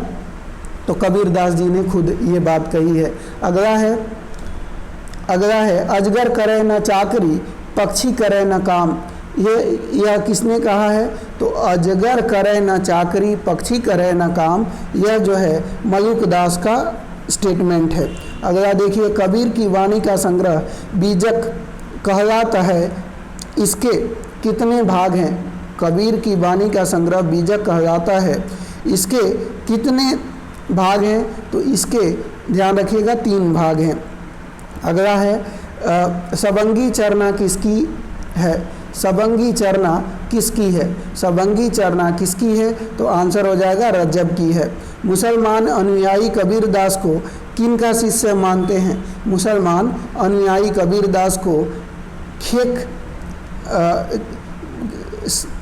शेख तकी, ये खेक तकी नहीं, ये शेख तकी है, तो ध्यान रखिएगा। मुसलमान अनुयायी कबीरदास को शेख तकी का जो है शिष्य मानते हैं। अभी हम लोगों ने बताया था कि शेख तकी के ही कहने पर जो है कबीरदास को जो है सिकंदर लोदी ने जो है जंजीर से बांधकर और गंगा में डुबोया था। अगला है आचार्य रामचंद्र शुक्ल के अनुसार कबीर ने अपनी सखियों में सदुकड़ी भाषा का प्रयोग किया है, सदुकड़ी से उनका अभिप्राय है। आचार्य रामचंद्र शुक्ल के अनुसार कबीर ने अपनी सखियों में सदुकड़ी भाषा का प्रयोग किया है, सदुकड़ी भाषा से उनका अभिप्राय है। तो सदुकड़ी भाषा का मतलब क्या होता है दोस्तों? तो ये होता है राजस्थानी पंजाबी मिली खड़ी बोली। ऑप्शन नंबर सी इसका आंसर हो जाएगा। अगला है कबीरदास किस काव्य धारा का प्रतिनिधित्व करते हैं? तो कबीरदास किस काव्य धारा का प्रतिनिधित्व करते हैं? तो ये आंसर हो जाएगा संत काव्य का। अगला है निर्गुण संत कवियों में सर्वाधिक शास्त्रज्ञ एवं सुशिक्षित थे। निर्गुण संत कवियों में सर्वाधिक शास्त्रज्ञ एवं सुशिक्षित थे। तो कौन सुशिक्षित था? तो ये सुंदरदास जी थे। Option number B. अगला आ जाइए 83 के बाद 84 देख लेते हैं। 84 में क्या कहा गया? कि कहा गया सगुण भक्ति के प्रतिनिधि सूरदास माने जाते हैं। तो निर्गुण भक्ति के प्रतिनिधि कौन माने जाते हैं? तो निर्गुण भक्ति के प्रतिनिधि कौन माने जाते हैं? तो ध्यान रखेंगे निर्गुण भक्ति के प्रतिनिधि कबीर माने जाते हैं। ज्ञान बोध के रचनाकार हैं। तो ज्ञान बोध के रचनाकार कौन है? तो मलुकदास हैं। अगला आइए चंडी चरित्र किसकी विशिष्ट साहित्यिक रचना है? चंडी चरित्र किसकी विशिष्ट साहित्यिक रचना है? तो आंसर हो जाएगा गुरु गोविंद सिंह की ये रचना है। Option number 1। अगला आइए बहुत दीनंत है मैं प्रीतम पाए, भाग बड़े घर ही बैठे आए, प्रगाल चारी माही मन रखो, राम रईशन रमना चासो। किसकी पंक्तियां हैं? बहुत दिनैत है मैं प्रीतम पाए, भाग बड़े घरी बैठे आए, मागला चार माही मन राखी, राम रसोईन रमना चाशो। किसकी पंक्तियां हैं? तो आंसर हो जाएगा फ्रेंड ये पंक्ति जो है कबीरदास की हैं। किसकी है? कबीरदास की। ऑप्शन नंबर आपका डी आंसर होगा। कबीर की किस भाषा के संदर्भ में कौन सा वाक्य गलत है? कबीर की भाषा के संदर्भ में कौन सा वाक्य गलत है आपको देखना है। तो भाषा में खरापन है, सही है। कहीं कहीं भाषा गवारू सी लगती है, कहीं कहीं भाषा गवारू सी लगती है, ये भी सही है। साहित्यिक कोमलता है, बिल्कुल नहीं। भाषा में अकड़पन है, तो ये सारे सही हैं। गलत जो होगा आपका सी आंसर हो जाएगा। कबीर की वाणी में स्थान स्थान पर भावात्मक रहस्यवाद की झलक को आचार्य रामचंद्र शुक्ल ने किसके सत्संग का प्रसाद कहा है? कबीर की वाणी में स्थान स्थान पर भावात्मक रहस्यवाद की झलक को आचार्य रामचंद्र शुक्ल ने किसके सत्संग का प्रसाद कहा है? तो सूफियों के सत्संग का प्रसाद कहा है। ऑप्शन नंबर सी। 1455 साल गए, चंद्रवर एक ठाट गए, जेठ सुदी बरसात को पूर्णमासी तिथि प्रकट भय। ये पंक्तियाँ किसके जन्म के विषय में प्रसिद्ध हैं? 1455 साल गए, चंद्रवर एक ठाट गए, जेठ सुदी बरसात को पूर्णमासी तिथि प्रकट भय। ये पंक्तियाँ किसके जन्म के विषय में प्रसिद्ध हैं? तो आंसर हो जाएगा कबीर के जन्म के विषय में प्रसिद्ध हैं। दुल्हीन गावहु मंगलचार, हम घरी आए हो राजा राम भरतार। कबीर का यह पद किस राग में है? दुल्हीन गावहु मंगलचार, हम घरी आए हो राजा राम भरतार। कवि का यह कथन किस राग में है? तो कवि का यह कथन राग गौड़ी में है। ऑप्शन नंबर बी आंसर हो जाएगा। कबीर की वाणी का संग्रह किस नाम से प्रसिद्ध है? कबीर की वाणी का संग्रह दोस्तों ये बीजक के नाम से प्रसिद्ध है। ऑप्शन नंबर ए आंसर हो जाएगा। अगला है कि इसमें कोई संदेह नहीं कि कबीर ने ठीक मौके पर जनता के उस बड़े भाग को संभाला जो नाथ पंथियों के प्रभाव से प्रेम भाव और भक्ति रस से शून्य और शुष्क पड़ता जा रहा था। ये पंक्तियाँ किस आलोचक की हैं? इसमें कोई संदेह नहीं कि कबीर ने ठीक मौके पर जनता के उस बड़े भाग को संभाला जो नाथ पंथियों के प्रभाव से प्रेम भाव और भक्ति रस से शून्य और शुष्क पड़ता जा रहा था। तो ये पंक्तियाँ किस आलोचक की हैं? तो ये पंक्तियाँ आचार्य रामचंद्र शुक्ल जी की हैं। ऑप्शन नंबर ए आंसर हो जाएगा। अगला है किस काव्य धारा में मूर्ति पूजा और अवतारवाद का विरोध किया गया है? तो मूर्ति पूजा और अवतारवाद का विरोध संत काव्य धारा में किया गया है। अपने काव्य के आधार को स्पष्ट करते हुए किसने कहा? मैं कहता हूँ आखिन देखूँ, तू कहता कागद की देखी। मैं कहता हूँ आखिन देखी, तू कहता है कागद की देखी। अपने काव्य के आधार को स्पष्ट करते हुए यह बात किसने कही है? तो ये कबीर जी ने कही है। अगला है उलट बांसियाँ किसने लिखी है? तो उलट बांसियाँ किसने लिखी है आपसे पूछा गया है। तो उलट बांसियाँ ये लिखी है कबीर ने। किसने लिखी है? ऑप्शन नंबर ए। अगला है हिंदी साहित्य का सर्वश्रेष्ठ विरह वर्णन नागमती का विरह वर्णन किस ग्रंथ में संकलित है? तो हिंदी साहित्य का सर्वश्रेष्ठ विरह वर्णन नागमती का विरह वर्णन किस ग्रंथ में संकलित है? तो आंसर हो जाएगा पद्मावत में। ऑप्शन नंबर ए। कौन सी रचना जायसी की नहीं है? इनमें से कौन सी रचना जायसी की नहीं है? तो जायसी की रचना चित्ररेखा, अखरावट और कहरनामा है, लेकिन छिताई वार्ता ये जायसी की रचना नहीं है। तो जायसी की रचना कौन कौन से? चित्ररेखा, अखरावट और कहरानामा, ये ध्यान रखिएगा। अगला है मुल्ला दाऊद 1370 ईस्वी की अवधि भाषा की पहली कृति कौन सी है? मुल्ला दाऊद 1370 ईस्वी की अवधि भाषा की पहली कृति इनका कौन सा है? तो इनका पहला जो रचना है वो चंदायन या लोर कहा है। ऑप्शन नंबर ए आंसर हो जाएगा। मलिक मोहम्मद जायसी ने आखिरी कलाम में किस बादशाह की प्रशंसा की है? मलिक मोहम्मद जायसी ने आखिरी कलाम में किस बादशाह की प्रशंसा की है? तो ये बाबर का प्रशंसा किया है। ऑप्शन नंबर ए आंसर हो जाएगा। अगला है ज्ञानदीप नामक प्रेमाख्यान काव्य की नायिका कौन है? तो ज्ञानदीप नामक प्रेमाख्यान काव्य की नायिका कौन है? तो आंसर हो जाएगा देवयानी। अंगद पैज का रचना किसने की है? तो अंगद पैज की रचना ईश्वर दास ने की है। मुल्ला दाऊद की भाषा है, तो मुल्ला दाऊद की भाषा की अगर हम बात करें तो मुल्ला दाऊद की भाषा है, तो मुल्ला दाऊद की भाषा जो है वो ठेठ अवधी है। ऑप्शन नंबर डी आंसर हो जाएगा। अगला क्वेश्चन सूफी काव्य परंपरा की सर्वश्रेष्ठ रचना है। सूफी काव्य परंपरा की सर्वश्रेष्ठ रचना पद्मावत है। जायसी की काव्य भाषा थी, तो जायसी की काव्य भाषा अवधी थी। ऑप्शन नंबर ए आंसर हो जाएगा। अगला आइए सूफी प्रेमाख्यान परंपरा का प्रथम काव्य ग्रंथ है। तो सूफी प्रेमाख्यान परंपरा का प्रथम काव्य ग्रंथ चंदायन है। क्या है? चंदायन। इनमें से जायसी की रचना नहीं है, तो इनमें से जायसी की रचना कौन कौन सी है? पद्मावत है, अखरावट है, आखिरी कलाम है, इंद्रावत नहीं है। अगला है आचार्य रामचंद्र शुक्ल प्रेमाख्यान परंपरा की पहली रचना किसे मानते हैं? तो आचार्य रामचंद्र शुक्ल प्रेमाख्यान परंपरा की पहली रचना मृगावती को मानते हैं। निम्नलिखित में से कासिम शाह की रचना है। निम्नलिखित में से कासिम शाह की रचना है हंस ज्वाहिर। हिंदू मग पर पाँव न राख है का बहुत है जो हिंदी भाख है। हिंदू मग पर पाँव न राख है का बहुत है जो हिंदी भाख है। ये काव्य पंक्ति किस बोली में है? तो ये काव्य पंक्ति किस बोली में है? तो आंसर हो जाएगा अवधी बोली में है, ऑप्शन नंबर सी। चंदायन के रचयिता कौन है? तो चंदायन के रचयिता अभी आपने जाना था मुल्ला दाऊद हैं। कौन है? मुल्ला दाऊद। निम्नलिखित में ज्ञानदीप का रचनाकार कौन है?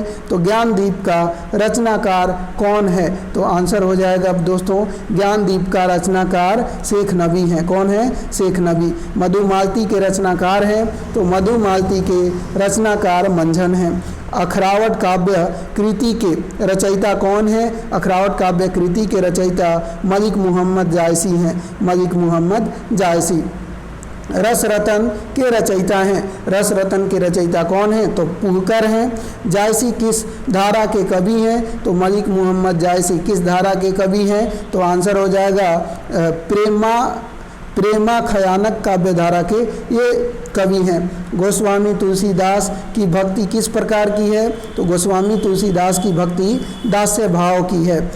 राम भक्ति काव्य धारा से संबंध कवि नहीं है। तो राम भक्ति काव्य धारा से संबंध कवि कौन कौन से हैं? स्वामी अग्रदास, प्राणचंद्र चौहान और हृदय राम। ये सारे राम भक्ति काव्य धारा के से संबंधित हैं, लेकिन गदाधर भट्ट इससे संबंधित नहीं है।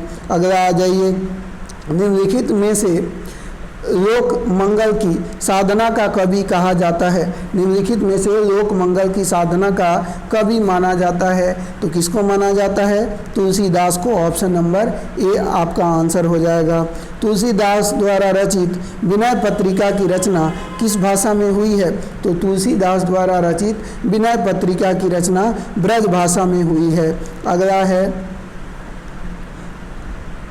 भक्तमाल यानी नाभादास कृत रचना के टीकाकार हैं। भक्तमाल नाभादास कृत के रचना के टीकाकार हैं। तो आंसर हो जाएगा इस रचना के टीकाकार प्रियदास हैं। कौन है? प्रियदास। मूल गोसाई चरित्र के रचनाकार हैं। मूल गोसाई चरित्र के रचनाकार बेनी माधव दास हैं। कौन है? बेनी माधव दास।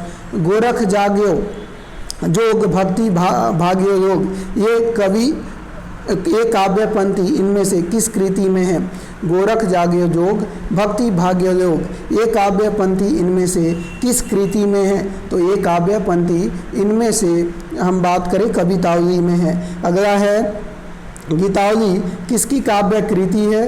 तो गीतावली किसकी काव्य कृति है आपको बताना है। तो तुलसीदास की कृति है। किस रचनाकार के बचपन का नाम राम बोला था? तो किस रचनाकार के बचपन का नाम राम बोला था? तो ये तुलसीदास के बचपन का नाम राम बोला था। अगला है किस रचनाकार के बचपन का नाम राम बोला था? तो तुलसीदास। विनय पत्रिका किस भाषा में लिखी गई है? तो विनय पत्रिका ब्रज भाषा में लिखी गई है। तो आंसर हो जाएगा ए। जहांगीर जस चंद्रिका के रचयिता कौन है? जहांगीर जस चंद्रिका के रचयिता कौन है? तो आंसर हो जाएगा केशव हैं। अगला है कवि रत्नाकर का लेखक कौन है? तो कहा गया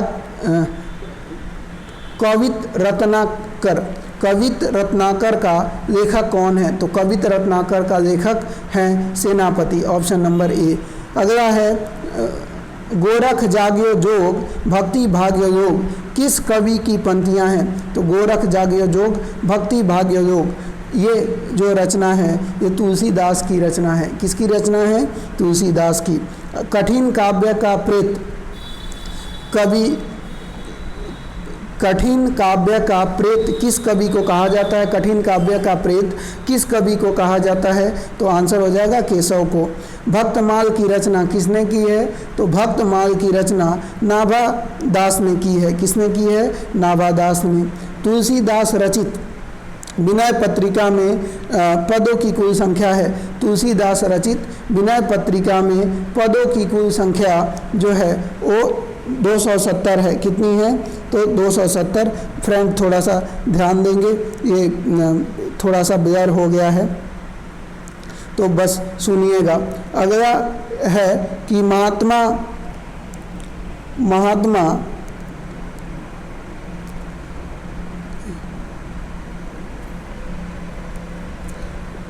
ये निम्नलिखित में से कौन सा तुलसीदास की रचना नहीं है? तो निम्नलिखित में से कौन सा तुलसीदास की रचना नहीं है? तो तुलसीदास की रचना की बात करें, इनमें से कौन सी है? तो ध्यान रखिएगा, बरवै रामायण है, रामाज्ञा प्रश्न है और रामचरितमानस है। रामचंद्रिका इसकी रचना नहीं है। अगला है कृष्ण गीतावली के रचयिता कौन है? तो कृष्ण गीतावली के रचयिता अगर आपसे पूछा जाए कौन है, तो कृष्ण गीतावली के रचयिता तुलसीदास हैं। ऑप्शन नंबर ए आंसर हो जाएगा। तुलसीकृत कौन सी रचना ब्रज भाषा में है? तो तुलसीकृत कौन सी रचना ब्रज भाषा में है? तो गीतावली में है। रामचरितमानस की भाषा है, तो रामचरितमानस की भाषा अवधी है। कौन सी है? भाषा अवधी है। अगला है पार्वती मंगल किसके द्वारा रचित ग्रंथ है? तो पार्वती मंगल तुलसीदास के द्वारा रचित ग्रंथ है। गोद लिए हुलसी फिरै तुलसी सो सुत होय, यह पंक्ति इनमें से किस कवि का है? गोद लिए हुलसी फिरै तुलसी सो सुत होय, यह पंक्ति इनमें से किस कवि का है? तो आंसर हो जाएगा रहीम का। अगला है नाभादास कृत भक्तमाल की भाषा है, तो नाभादास कृत भक्तमाल की भाषा है, तो भक्तमाल की भाषा जो है ये ब्रज भाषा है। अगला है राम रक्षा स्रोत रचना के लेखक हैं, तो राम रक्षा स्रोत रचना के लेखक कौन है? रामानंद है। बरवै रामायण किसकी रचना है? तो बरवै रामायण तुलसीदास जी की रचना है। अगला है तद्भव पत्रिका के संपादक हैं, तो तद्भव पत्रिका के संपादक कौन है? अखिलेश हैं। तुलसीदास की कौन सी रचना ब्रज भाषा में है? तुलसीदास की कौन सी रचना ब्रज भाषा में है? तो कवितावली ब्रज भाषा में है। आचार्य रामचंद्र शुक्ल ने गोस्वामी तुलसीदास द्वारा रचित ग्रंथों की संख्या कितनी मानी है? तो आचार्य रामचंद्र शुक्ल ने गोस्वामी तुलसीदास द्वारा रचित रचनाओं की कुल संख्या 12 मानी है। Option number B. सुदामा चरित्र किसकी रचना है? तो सुदामा चरित्र किसकी रचना है? तो आंसर हो जाएगा नरोत्तम दास की। निम्नांकित में से अष्टछाप के कवि नहीं है, तो निम्नांकित में से अष्टछाप के कवि नहीं है रैदास। अगला है सूरसागर किसी चली आती हुई गीत काव्य परंपरा का भले ही वह मौखिक हो विकास प्रतीत होती है।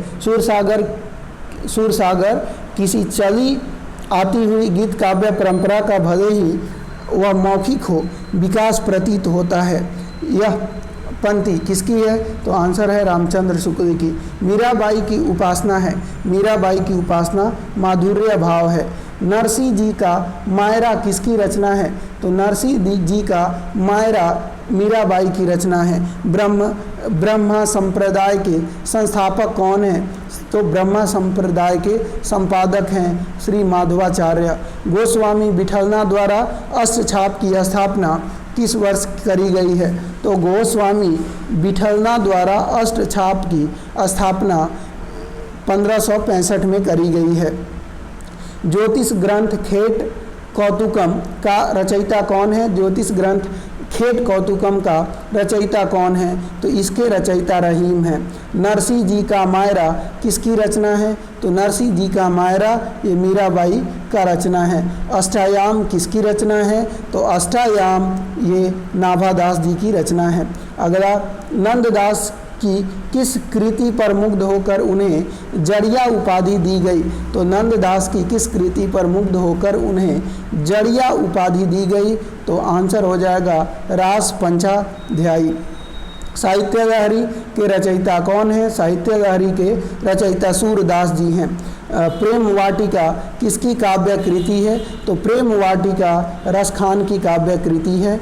नायिका भेद पर आधारित ग्रंथ रस मंजरी के रचनाकार हैं। नायिका भेद आधारित रस मंजरी के रचनाकार हैं, तो रस मंजरी के रचनाकार नंददास हैं। अगला देखते हैं सूरदास के दृष्टकूट पद किस काव्य ग्रंथ में संकलित है? तो सूरदास के दृष्टकूट पद किस काव्य ग्रंथ में संकलित है? तो सूरदास के कुटपाद पद किस काव्य ग्रंथ में संकलित है? तो इसका आंसर हो जाएगा फ्रेंड, किस काव्य ग्रंथ में संकलित है? तो ध्यान रखिएगा, इसका आंसर हो जाएगा साहित्य लहरी, ऑप्शन नंबर बी। गौड़ीय संप्रदाय के प्रवर्तक आचार्य थे, तो गौड़ीय संप्रदाय के प्रवर्तक आचार्य चैतन्य महाप्रभु थे। अष्टछाप में कवियों की संख्या कितनी है? तो अष्टछाप में कवियों की संख्या नाम से ही पता चल रहा है 8 है। अगला देखिए, साहित्य लहरी के रचयिता कौन है? तो साहित्य लहरी के रचयिता की बात करें तो सूरदास जी हैं। कौन है? Surdas, option number C. Surdas किस संप्रदाय में दीक्षित हुए थे? तो सूरदास किस संप्रदाय में विकसित हुए थे? तो रामनंदी संप्रदाय, माफ़ कीजिएगा, ये पुष्टि मार्ग संप्रदाय में जो है दीक्षित हुए थे। सूरदास किस संप्रदाय में दीक्षित हुए थे? तो आंसर हो जाएगा पुष्टि मार्ग संप्रदाय में ये दीक्षित हुए थे। अगर आइए, महाकवि सूरदास का जन्म स्थली है, महाकवि सूरदास का जन्म स्थान है, तो जन्म स्थान सी ही है। सूरदास के गुरु का नाम क्या था? तो सूरदास के गुरु का नाम क्या था? तो ये वल्लभाचार्य था। अगला है, राधा वल्लभ संप्रदाय का प्रवर्तन किसने किया? तो राधा वल्लभ संप्रदाय का प्रवर्तन हित हरिवंश ने किया। किसने किया? हित हरिवंश ने किया। भ्रमर गीत सूरसागर के भीतर एक सार तत्व है। भ्रमर गीत सूरसागर के भीतर एक सार तत्व है। यह कथन किसका है? तो यह कथन जो है आचार्य रामचंद्र शुक्ल जी का है। यह कथन किसका है? वात्सल्य और श्रृंगार के क्षेत्रों का जितना अधिक उद्घाटन सूर ने अपनी बंद आंखों से किया है, उतना किसी अन्य व्यक्ति ने नहीं। इन क्षेत्रों का वे कोना कोना झांक आए हैं। वात्सल्य और श्रृंगार के क्षेत्रों में जितना अधिक उद्घाटन सूर ने अपनी बंद आंखों से किया है, उतना किसी अन्य कवि ने नहीं। इन क्षेत्रों का वे कोना कोना झांक आए हैं। यह पंक्ति किस विद्वान ने कही है? तो आंसर हो जाएगा आचार्य रामचंद्र शुक्ल ने। अगला है, शुद्धता द्वैत दर्शन के प्रवर्तक हैं, तो शुद्धता द्वैत दर्शन के प्रवर्तक हैं वल्लभाचार्य। अष्टछाप की स्थापना करने वाले कवि हैं, तो अष्टछाप की स्थापना करने वाले कवि कौन हैं? तो विट्ठल नाथ हैं, ऑप्शन नंबर सी आंसर इसका हो जाएगा। अष्टछाप की स्थापना कब हुई है? तो अष्टछाप की स्थापना 1565 में हुई है।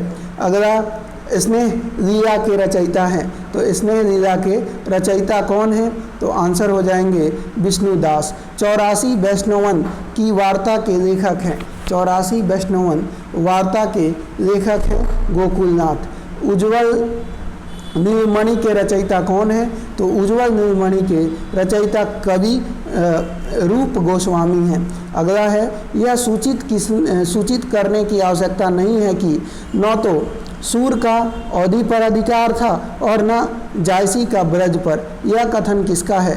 यह सूचित करने की आवश्यकता नहीं है कि न तो सूर का अवधि पर अधिकार था और न जायसी का ब्रज पर। यह कथन किसका है? तो आंसर हो जाएगा आचार्य रामचंद्र शुक्ल जी का है। हित 84 के रचयिता हैं, तो हित 84 के रचयिता की बात करें तो हित हरिवंश हैं। अगला है, जुगल मान चरित्र नामक ग्रंथ के लेखक हैं, तो जुगल मान चरित्र नामक ग्रंथ के लेखक कृष्णदास हैं। कृष्ण काव्य के प्रमुख कवि कौन माने जाते हैं? तो कृष्ण काव्य के प्रमुख कवि सूरदास जी माने जाते हैं। ध्रुव चरित्र के रचयिता हैं, तो ध्रुव चरित्र के रचयिता कौन हैं? तो ध्रुव चरित्र के रचयिता नरोत्तम दास हैं। सुदामा चरित्र के लेखक कौन हैं? तो सुदामा चरित्र के लेखक नंददास हैं। संतन को कही सिकरी सो काम आवत जात पन्हैया टूटी बिसरी गरह्यो हरि नाम। संतन को कहा सिकरी सो काम आवत जात पन्हैया टूटी बिसरी गयो हरि नाम। ये प्रसिद्ध पंक्तियाँ किसकी हैं? तो आंसर हो जाएगा कुंभन दास की, यानी ऑप्शन नंबर ए अपना आंसर हो जाएगा। कृष्ण काव्यधारा के प्रवर्तक हैं। कृष्ण काव्यधारा के प्रवर्तक हैं स्वामी वल्लभाचार्य। सूरदास को पुष्टि मार्ग का जहाज किसने कहा है? तो सूरदास को पुष्टि मार्ग का जहाज विठलनाथ ने कहा है। सूरदास के अधिकतर रचनाएं किस भाषा में मिली हैं? तो सूरदास के अधिकतर रचनाएं ब्रज भाषा में हैं।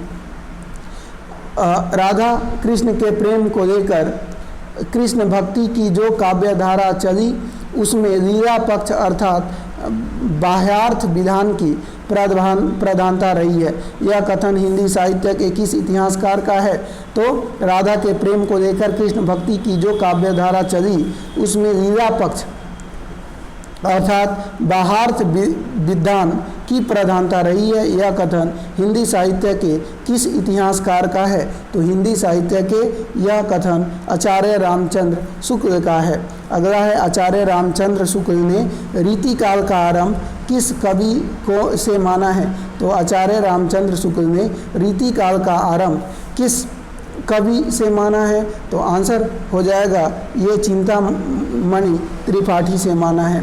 बिहारी का गागर में सागर भरने का जो गुण इतना प्रसिद्ध है वह बहुत कुछ रूढ़ी की स्थापना से ही संभव हुआ है। यह कथन किस लेखक का है? बिहारी का गागर में सागर भरने का जो गुण इतना प्रसिद्ध है वह कुछ रूढ़ी की स्थापना से ही संभव हुआ है। यह कथन किसका है? तो यह कथन आचार्य रामचंद्र शुक्ल जी का है।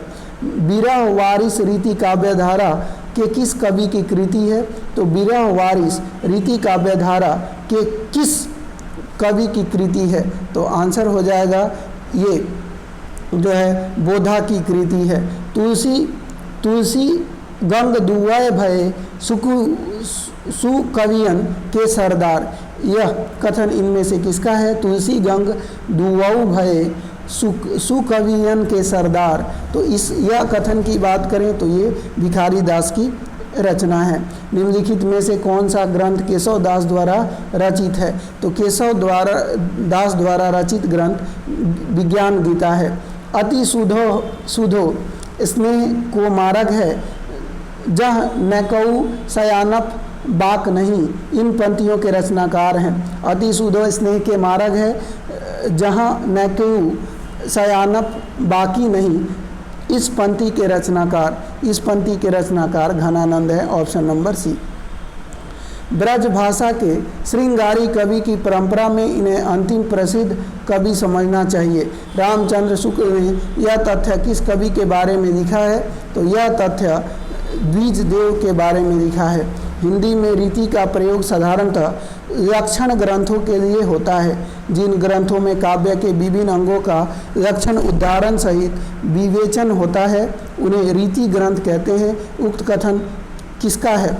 हिंदी में रीति का प्रयोग साधारणतः लक्षण ग्रंथों के लिए होता है। जिन ग्रंथों में काव्य के विभिन्न अंगों का लक्षण उदाहरण सहित विवेचन होता है उन्हें रीति ग्रंथ कहते हैं। उक्त कथन किसका है? तो ये कथन डॉक्टर नागेंद्र जी का है। Option number B. प्रेम की पीर या इश्क का दर्द इनके एक एक वाक्य में भर पाया प्रेम की पीर या इश्क का दर्द इनके एक एक वाक्य में भरा पाया जाता है। आचार्य रामचंद्र शुक्ल का उक्त कथन किसके संदर्भ में है? तो ये उग्र जो उक्त कथन है ये किसके संदर्भ में है? तो आंसर हो जाएगा, ध्यान रखिएगा, ये आलम के संदर्भ में है। ऑप्शन नंबर डी आंसर हो जाएगा। विज्ञान गीता के रचनाकार हैं। तो विज्ञान गीता के रचनाकार कौन से हैं? तो केशव दास हैं। अगला है मतीराम जी की रसराज के सम्मान पद्म करजा का डैश भी काव्य रसिका और अभ्यासियों दोनों का कंठहार रहा है। वास्तव में यह श्रृंगार रस का सार ग्रंथ सा प्रतीत होता है। शुक्ला जी का यह कथन पद्माकार किस रचना के संदर्भ में है? तो पद्माकार की बात करें तो जग विनोद के संदर्भ में है। ऑप्शन नंबर सी आंसर हो जाएगा। हिंदी में हिंदी में रीति ग्रंथों की अविरल और अखंडित परंपरा का प्रवाह केशव की केशव प्रिया के प्रायः 50 वर्ष पीछे चला, और वह भी एक भिन्न आदेश को लेकर। हिंदी में रीति ग्रंथों की अविरल और अखंडित परंपरा का प्रवाह केशव की कवि प्रिया के प्रायः 50 वर्ष पीछे चला, और वह भी एक भिन्न आदर्श को लेकर। यह कृति की अगर हम बात करें तो ये किसका है, तो आंसर आचार्य Ramchandra Shukla, option number D answer हो जाएगा। भाषा भूषण के रचनाकार हैं, तो भाषा भूषण के रचनाकार कौन हैं, तो जसवंत सिंह हैं। रामचंद्र शुक्ल ने हिंदी साहित्य का इतिहास में देव के कितने ग्रंथों का उल्लेख किया है, तो रामचंद्र शुक्ल ने हिंदी साहित्य का इतिहास में देव के कितने ग्रंथों का उल्लेख किया है, तो ऑप्शन नंबर बी 23 ग्रंथों का। आचार्य रामचंद्र शुक्ल ने साक्षात रस मूर्ति किस कवि को कहा है, तो साक्षात रस मूर्ति जो है ये घनानंद को कहा है, ऑप्शन नंबर ए। हित रंगिणी किसकी रचना है, तो हित तरंगिणी किसकी रचना है, तो आंसर कृपाराम की रचना है। रामचंद्रिका की रचना किसने की है, तो रामचंद्रिका की रचना केशव ने की है। केशव दास कवि होने के साथ साथ क्या हैं, तो ये गायक हैं, ऑप्शन नंबर ए आंसर हो जाएगा। भाव विलास किसकी रचना है, तो भाव विलास की बात करें तो देव की रचना है। रसराज ग्रंथ का रचयिता कौन है, रसराज ग्रंथ का रचयिता कौन है, तो आंसर हो जाएगा मतीराम। भूषण के काव्य की भाषा क्या थी, तो भूषण के काव्य की भाषा क्या थी, तो आंसर हो जाएगा ब्रज। अगला है सुजान विनोद किसकी रचना है, सुजान विनोद किसकी रचना है, तो सुजान विनोद जो है ये देव की रचना है, ऑप्शन नंबर ए। काव्य निर्णय का रचयिता कौन है, काव्य निर्णय का रचयिता कौन है, तो काव्य निर्णय का रचयिता भिखारी दास हैं। कौन है, भिखारी दास। इश्कनामा के रचयिता कौन है, तो इश्कनामा के रचयिता बोधा हैं। बिहारी सतसई में कितने दोहे हैं, बिहारी सतसई में 713 दोहे हैं। रीतिकाल को अलंकृत काल की संज्ञा किसने दी है, तो रीतिकाल को अलंकृत काल की संज्ञा जो है वो मिश्रा बंधुओं ने दी है। निम्न में से फूल मंजरी कृति के रचनाकार हैं, फूल मंजरी कृति के रचनाकार कौन है, तो फूल मंजरी कृति के रचनाकार मतीराम हैं। ये हिंदी के प्रधान आचार्यों में माने जाते हैं और इनका भाषा भूषण अलंकार ग्रंथ एक बहुत ही प्रचलित पाठ्य ग्रंथ रहा है। तो ये हिंदी के प्रधान आचार्यों में माने जाते हैं और इनका भाषा भूषण अलंकार ग्रंथ एक बहुत ही प्रचलित पाठ्य ग्रंथ रहा है। तो ये महाराज जसवंत सिंह के बारे में कहा जा रहा है। यह निसंकोच कहा जा सकता है कि भाषा पर जैसा अचूक अधिकार इनका था वैसा और किसी कवि का नहीं। रामचंद्र शुक्ल का यह कथन किस कवि के संदर्भ में है, तो आंसर हो जाएगा ये घनानंद के संदर्भ में है। भाषा की समास भक्ति और कल्पना की समाहार शक्ति का सर्वाधिक उपयोग निम्नलिखित में से किस कवि ने किया है, तो भाषा की समास शक्ति और कल्पना की समाहार शक्ति का सर्वाधिक उपयोग जो है ये बिहारी ने किया है। शिवा बावनी के रचयिता का नाम है, तो शिवा बावनी के रचयिता का नाम है तो भूषण नाम है, ऑप्शन नंबर सी। निम्नलिखित रचनाकारों में से ललित ललाम के रचनाकार हैं, तो ललित ललाम के रचनाकार हैं। अगर आपसे बोला जा रहा है कि ललित ललाम के रचनाकार कौन से हैं, तो ये ध्यान रखिएगा ये भी मतीराम है। फूल मंजरी हमने देखा था वो भी मतीराम थे, ललित ललाम के रचनाकार भी मतीराम है। अगला है इससे इस काल को रस के विचार से कोई श्रृंगार काल कहे तो कह सकता है। इससे इस काल को रस के विचार से कोई श्रृंगार काल कहे तो कह सकता है। यह बात किसने कही है, रामचंद्र शुक्ल जी ने। निम्नलिखित में से कौन सा कवि रीति मुक्त काव्य धारा का नहीं है, तो रीति मुक्त काव्य धारा का कौन सा नहीं है। रीति मुक्त काव्य धारा के कवि ठाकुर बोधा और आलम है, लेकिन भिखारी दास को आप रीतिमुक्त काव्य धारा का कवि में नहीं रख सकते। अगला आइए, सतसया के दोहरे ज्यों नावक के तीर, किसके दोहे के लिए कहा गया है? सतसया के दोहरे ज्यों नावक के तीर, ये किसके दोहे के लिए कहा गया है? तो आंसर हो जाएगा बिहारी के दोहे के लिए। काव्य निर्णय की रचना किसने की है? तो काव्य निर्णय की रचना भिखारी दास ने की है, ऑप्शन नंबर ए। रसिक प्रिया के रचनाकार कौन है? तो रसिक प्रिया के रचनाकार केशव दास हैं, ऑप्शन नंबर सी। घनानंद की काव्य भाषा थी, तो घनानंद की काव्य भाषा थी, तो घनानंद की काव्य भाषा कैसी थी? तो ब्रज भाषा थी। कैसी थी? ब्रज भाषा थी। प्रबंध काव्य के वनस्थली और मुक्तक को गुलदस्ता किसने कहा है? तो प्रबंध काव्य को वनस्थली और मुक्तक को गुलदस्ता किसने कहा है? तो आंसर हो जाएगा रामचंद्र शुक्ल जी ने ये कहा है। रस पीयूष निधि के रचनाकार हैं, रस पीयूष निधि के रचनाकार हैं तो आचार्य सोमनाथ। जिस कवि में कल्पना की समाहार शक्ति के साथ भाषा की समास शक्ति जितनी अधिक होगी उतनी ही वह मुक्तक की रचना में सफल होगा। यह क्षमता बिहारी में पूर्ण रूप में वर्तमान थी,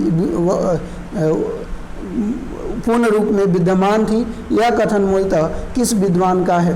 तो यह कथन की बात करें तो आचार्य शुक्ल की ये कथना है। किसी कवि का यश उसकी रचनाओं के परिणाम के हिसाब से नहीं होता बल्कि गुण के हिसाब से होता है। शुक्ल जी का यह कथन किस रीतिकालीन कवि के संबंध में है? किसी कवि का यश उसकी रचनाओं के परिणाम के हिसाब से नहीं होता बल्कि गुण के हिसाब से होता है। शुक्ल जी का यह कथन किस रीतिकालीन कवि के संदर्भ में है? तो इसका आंसर हो जाएगा ये बिहारी के संदर्भ में है। हिंदी रीति ग्रंथ की परंपरा चिंतामणि त्रिपाठी से चली, अतः रीतिकाल का आरंभ उन्हीं से मानना चाहिए। इस कथन के लेखक हैं। हिंदी रीति ग्रंथ की परंपरा चिंतामणि त्रिपाठी से चली, अतः रीतिकाल का आरंभ उन्हीं से हमें मानना चाहिए। इस कथन के लेखक कौन है? यह कथन किसका है? तो ध्यान रखिएगा आचार्य रामचंद्र शुक्ल जी का है यह। अगला है, निम्नलिखित में कौन सी रचना घनानंद की नहीं है? तो घनानंद की रचना कौन कौन सी है? इस्कलता, सुजान हित और वियोग बेली, ये घनानंद की रचना है, लेकिन रस विलास ये घनानंद की रचना नहीं है। कुंदन को रंग फीके लागे, झलके अति अंगन चारु गुराई, यह पंक्ति है। कुंदन को रंग फीके लागे, झलके अति अंगन चारु गुराई, यह पंक्ति मती राम की है। किसकी है? मती राम की। जगद विनोद किस कवि की रचना है?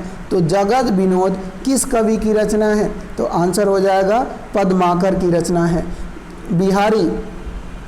बिहारी का भाषा चलती होने पर साहित्यिक है, कथन किसका है? बिहारी की भाषा चलती होने पर भी साहित्यिक है, यह कथन किसका है? तो यह कथन रामचंद्र शुक्ल जी का है, ऑप्शन नंबर डी आंसर हो जाएगा। श्रृंगार रतिका के रचयिता हैं, श्रृंगार रतिका के रचयिता द्विज देव हैं, ऑप्शन नंबर ए आंसर होगा।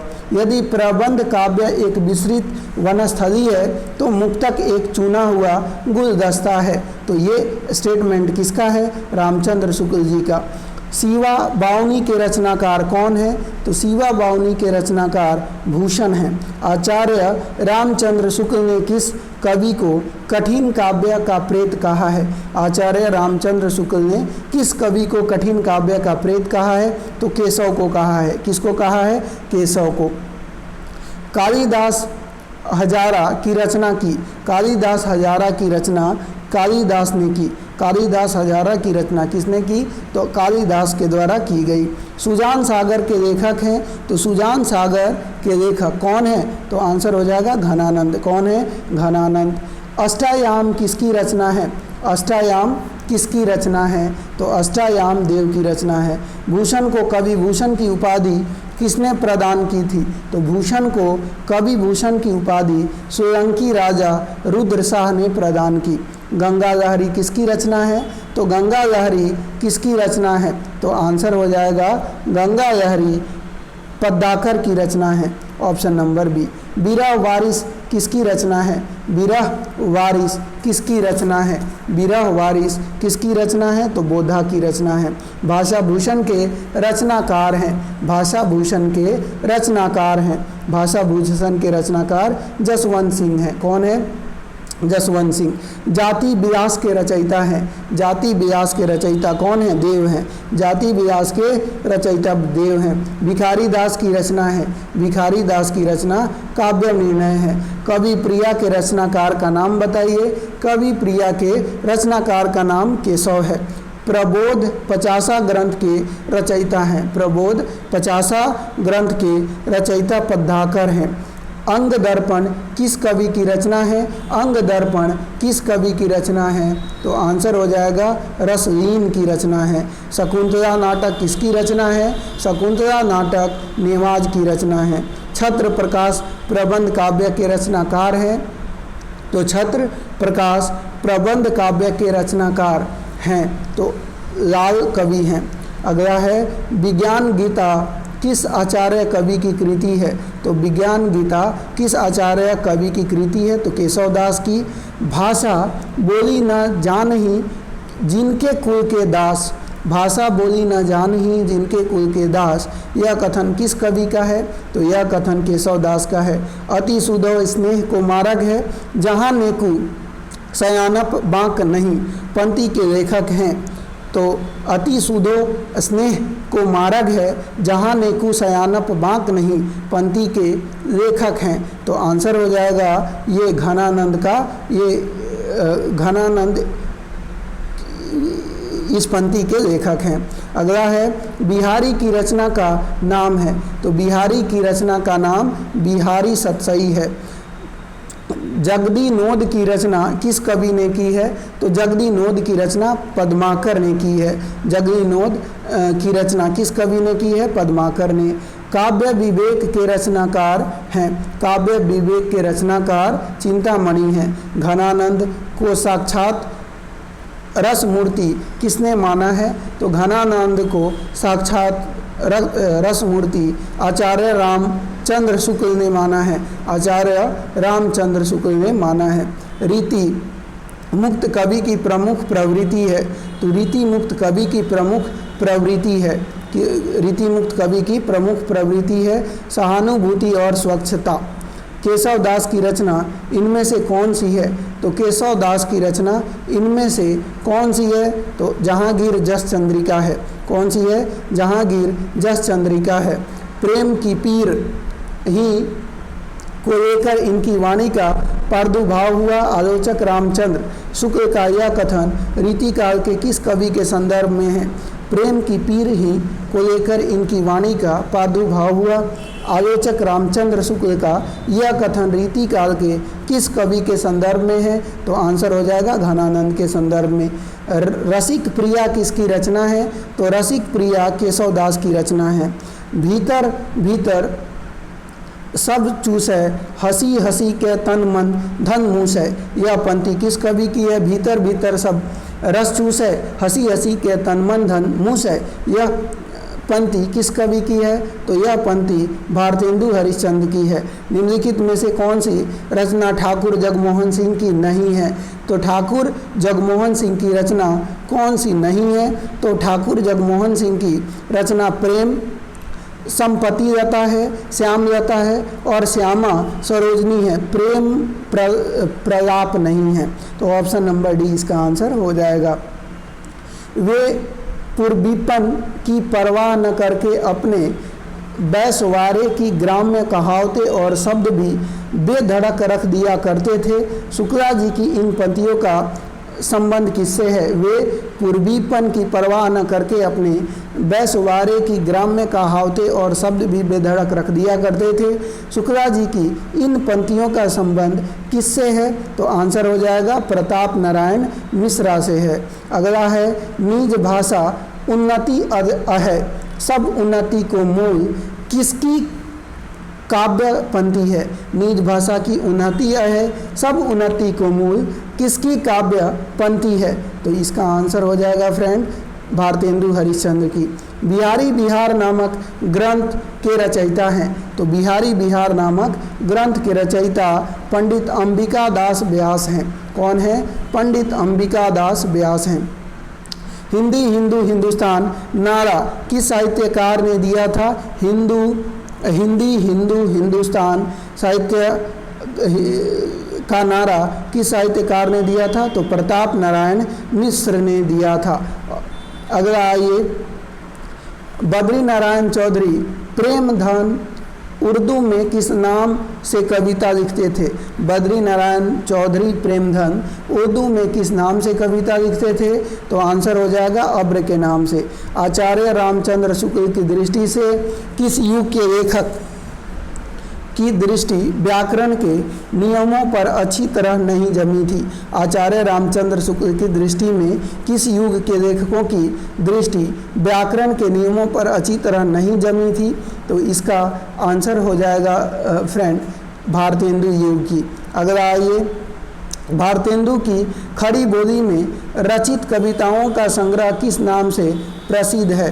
तो आंसर हो जाएगा फूलों का गुच्छा। भारतेंदु की खड़ी बोली में रचित कविताओं का संग्रह किस नाम से प्रसिद्ध है? तो फूलों का गुच्छा के नाम से। कौन सा लेखक भारतेंदु मंडल का नहीं है? तो भारतेंदु मंडल का कौन सा लेखक है? तो वो है प्रेम प्रताप नारायण मिश्र, बालकृष्ण भट्ट और प्रेमधन। लेकिन श्रीधर पाठक ये भारतेंदु मंडल के नहीं हैं। हिंदी साहित्य के इतिहास 1850 ईस्वी से 1900 ईस्वी के काल को किस नाम से अभिहित किया गया है? तो हिंदी साहित्य के इतिहासकार 1850 से 1900 ईस्वी के काल को किस नाम से अभिहित किया है? तो आंसर हो जाएगा भारतेंदु युग के नाम से। तो अगला है, भारतेंदु ने जिस प्रकार हिंदी गद्य की भाषा का परिष्कार किया उसी प्रकार काव्य की ब्रज भाषा का भी इस पंक्ति के लेखक हैं। तो इस पंक्ति के लेखक हैं रामचंद्र शुक्ल। अगला आइए, समस्या पूर्ति किस युग की विशेषता है? समस्या पूर्ति किस युग की विशेषता है? तो ये द्विवेदी युग की विशेषता है। नवजागरण का अग्रदूत हिंदी के किस लेखक को माना जाता है? तो आंसर हो जाएगा भारतेंदु हरिश्चंद्र को।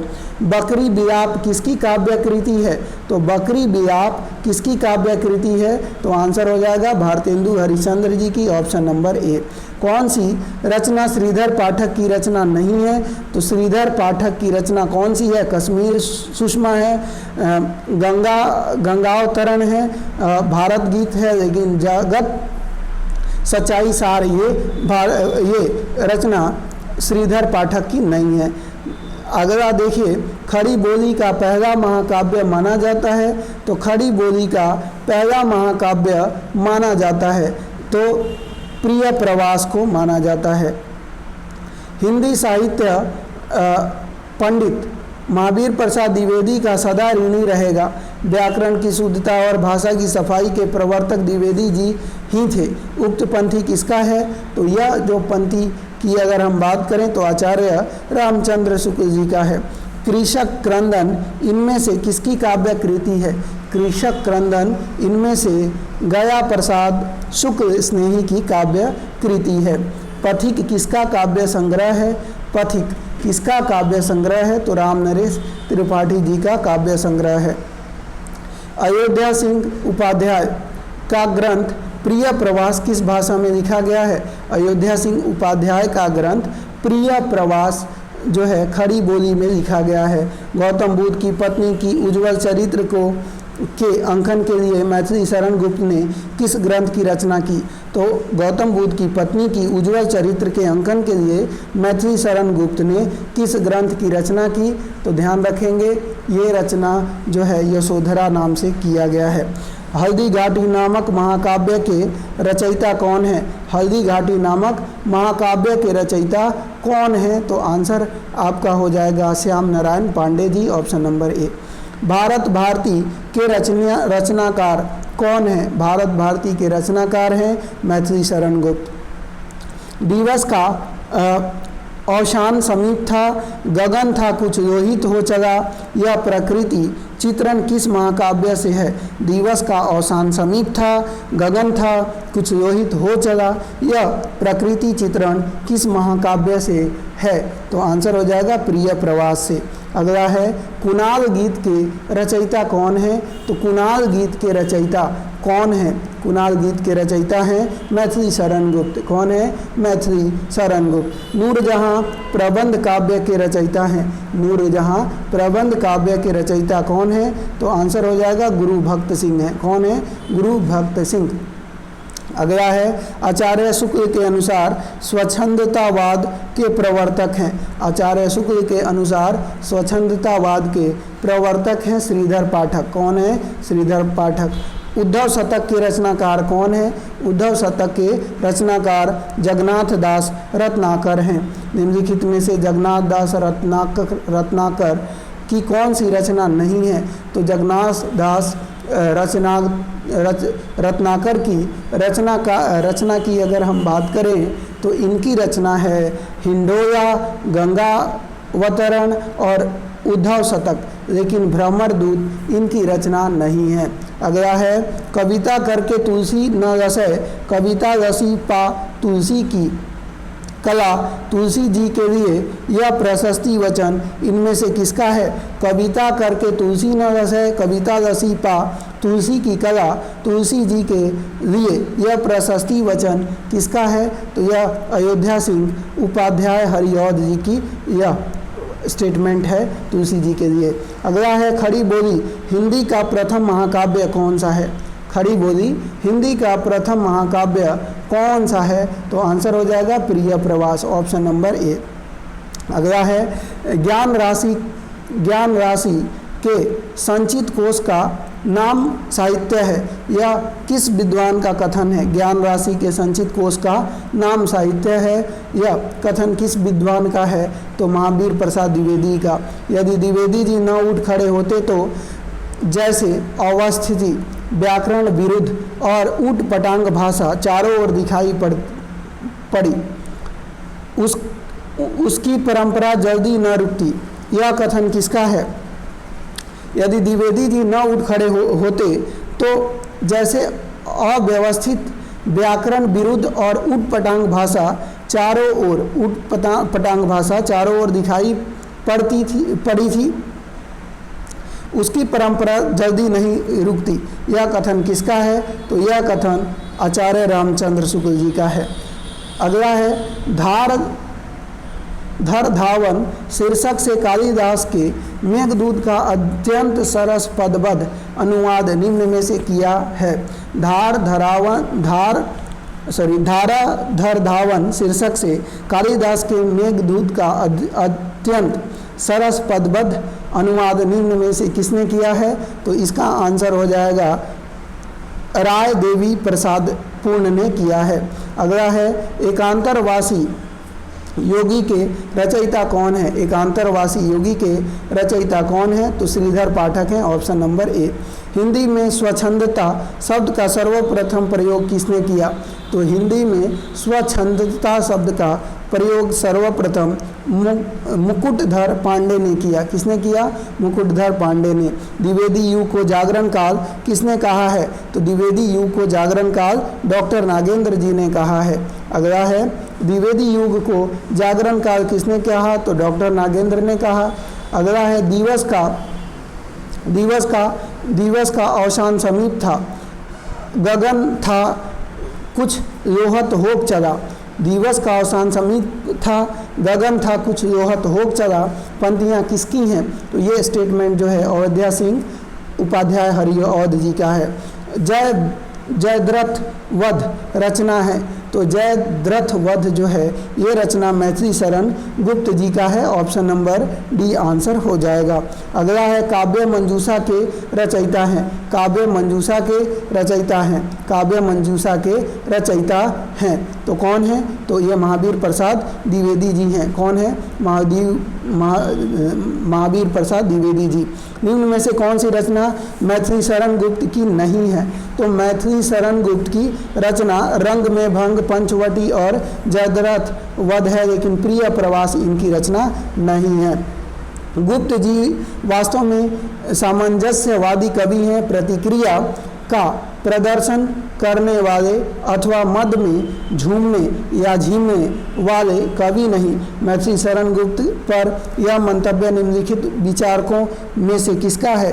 गुप्त जी वास्तव में सामंजस्यवादी कवि हैं, प्रतिक्रिया का प्रदर्शन करने वाले अथवा मद में झूमने वाले कवि नहीं। मैथिली शरण गुप्त का यह मंतव्य किसके लिए है? तो आंसर हो जाएगा रामचंद्र शुक्ल जी के लिए, ऑप्शन नंबर ए आंसर हो जाएगा।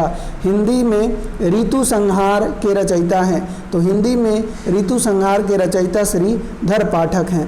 जगत सच्चाई सार कविता के रचयिता हैं, जगत सच्चाई सार कविता के रचयिता कौन है? श्रीधर पाठक। अगला है वैदेही वनवास के लेखक हैं, वैदेही वनवास के लेखक हैं कौन है? अयोध्या सिंह उपाध्याय हैं। रस कलश किसकी रचना है? रस कलश किसकी रचना है? अयोध्या सिंह हरिऔध की रचना है। रंग में भंग नामक काव्य कृति के रचयिता हैं, रंग में भंग नामक काव्य कृति के रचयिता कौन है? मैथिली शरण गुप्त जी हैं, option number C. Ayodhya Singh Upadhyay Hariaudh द्वारा लिखित काव्य ग्रंथ है, तो इनका काव्य ग्रंथ चोखे चौपदे है। किसान के रचनाकार हैं, किसान के रचनाकार मैथिली शरण गुप्त जी हैं। साकेत में कितने सर्ग हैं? तो साकेत में 12 सर्ग हैं। छायावाद के चारों स्तंभों में निम्न में से कौन एक नहीं है? छायावाद के चारों स्तंभों में निम्न में से कौन एक नहीं है? तो कौन एक नहीं है? तो कौन है? तो निराला है, पंत है, प्रसाद है। लेकिन अगर बोला जाए कौन नहीं है तो ये अज्ञेय नहीं है। बाकी सूर्यकांत त्रिपाठी निराला, सुमित्रा नंदन पंत और जयशंकर प्रसाद, ये सारे लोग छायावाद के स्तंभ हैं। अगला आइए, कौन सी रचना रामधारी सिंह दिनकर की नहीं है? तो रामधारी सिंह दिनकर की कौन सी रचना नहीं है? रामधारी सिंह दिनकर की कौन सी रचना नहीं है? तो कौन सी रचना नहीं है? तो आंसर हो जाएगा रामधारी सिंह दिनकर की रचना दिल्ली है, नीम के पत्ते हैं, रेणुका है, अध्यात्म चिंतन नहीं है, ऑप्शन नंबर ए आंसर हो जाएगा। अगला है, अधैर्य की कवि किसे कहा गया है? अधैर्य की कवि किसे कहा गया है? तो दिनकर जी को कहा गया है। उर्वशी किसके द्वारा रचित है? उर्वशी किसके द्वारा रचित है? तो ये रामधारी सिंह दिनकर जी के द्वारा रचित है। अगला है, रामधारी सिंह दिनकर को ज्ञानपीठ पुरस्कार किस रचना पर दिया गया था? तो ज्ञानपीठ पुरस्कार उर्वशी रचना के लिए इनको मिला था। महादेवी वर्मा के काव्य संग्रह नीरजा के लिए उन्हें कौन सा पुरस्कार मिला था? तो महादेवी वर्मा के काव्य संग्रह नीरजा के लिए उन्हें कौन सा पुरस्कार मिला था? तो उन्हें नीरजा के लिए शेक्सपियर पुरस्कार मिला था। तो महादेवी वर्मा के काव्य संग्रह नीरजा के लिए उन्हें कौन सा पुरस्कार मिला था? तो शेक्सपियर पुरस्कार से सम्मानित उनको किया गया था। तो ऑप्शन नंबर सी हो जाएगा। छायावाद के किस कवि का काव्य अरविंद के जीवन दर्शन से प्रभावित है? छायावाद के किस कवि का काव्य अरविंद के जीवन दर्शन से प्रभावित है? तो ऑप्शन नंबर आपका डी सुमित्रानंद पंत हो जाएगा। तुलसीदास के रचनाकार हैं, तुलसीदास के रचनाकार हैं, तो आंसर हो जाएंगे सूर्यकांत त्रिपाठी निराला। चित्राधार किस कवि की रचना है? चित्राधार की बात करें तो ये किस कवि की रचना है? चित्राधार जयशंकर प्रसाद जी की रचना है। आचार्य रामचंद्र शुक्ल के अनुसार छायावाद में प्राप्त होने वाली प्रतीक शैली पर किस साहित्य का प्रभाव है? आचार्य रामचंद्र शुक्ल के अनुसार छायावाद में प्राप्त होने वाली प्रतीक शैली पर किस साहित्य का प्रभाव है? तो आंसर हो जाएगा ये फ्रांसीसी शैली का प्रभाव है। हिंदी में मुक्त छंद के प्रवर्तक कवि हैं, तो हिंदी में मुक्त छंद के प्रवर्तक कवि निराला हैं। राम की शक्ति पूजा किसकी कविता है? राम की शक्ति पूजा सूर्यकांत त्रिपाठी निराला की कविता है। अगला है, उच्छ्वास किसका काव्य संग्रह है? तो उच्छ्वास किसका काव्य संग्रह है? तो आंसर हो जाएगा सुमित्रानंद पंत। परिमल किसकी काव्य रचना है? तो परिमल निराला जी की काव्य रचना है। आंसू काव्य किस वर्ष प्रकाशित किया गया?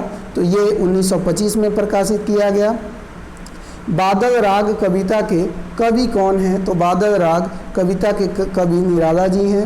हिम तरंगिणी किसका काव्य संग्रह है? तो हिम तरंगिणी माखनलाल चतुर्वेदी जी का काव्य संग्रह है। नीड़ का निर्माण फिर से लेखक कौन है? तो नीड़ का निर्माण फिर से के लेखक कौन है? तो आंसर हो जाएगा हरिवंश राय बच्चन है। कौन सा कवि एक भारतीय आत्मा के निम्न से कविता लिखता था? कौन सा कवि एक भारतीय आत्मा के नाम से कविता लिखता था? तो आंसर हो जाएगा माखनलाल चतुर्वेदी। गीत गुंज नामक संकलन किस काव्य की रचना है? किस कवि की रचना है? तो गीत गुंज नामक संकलन किस कवि की रचना है? तो निराला की रचना है।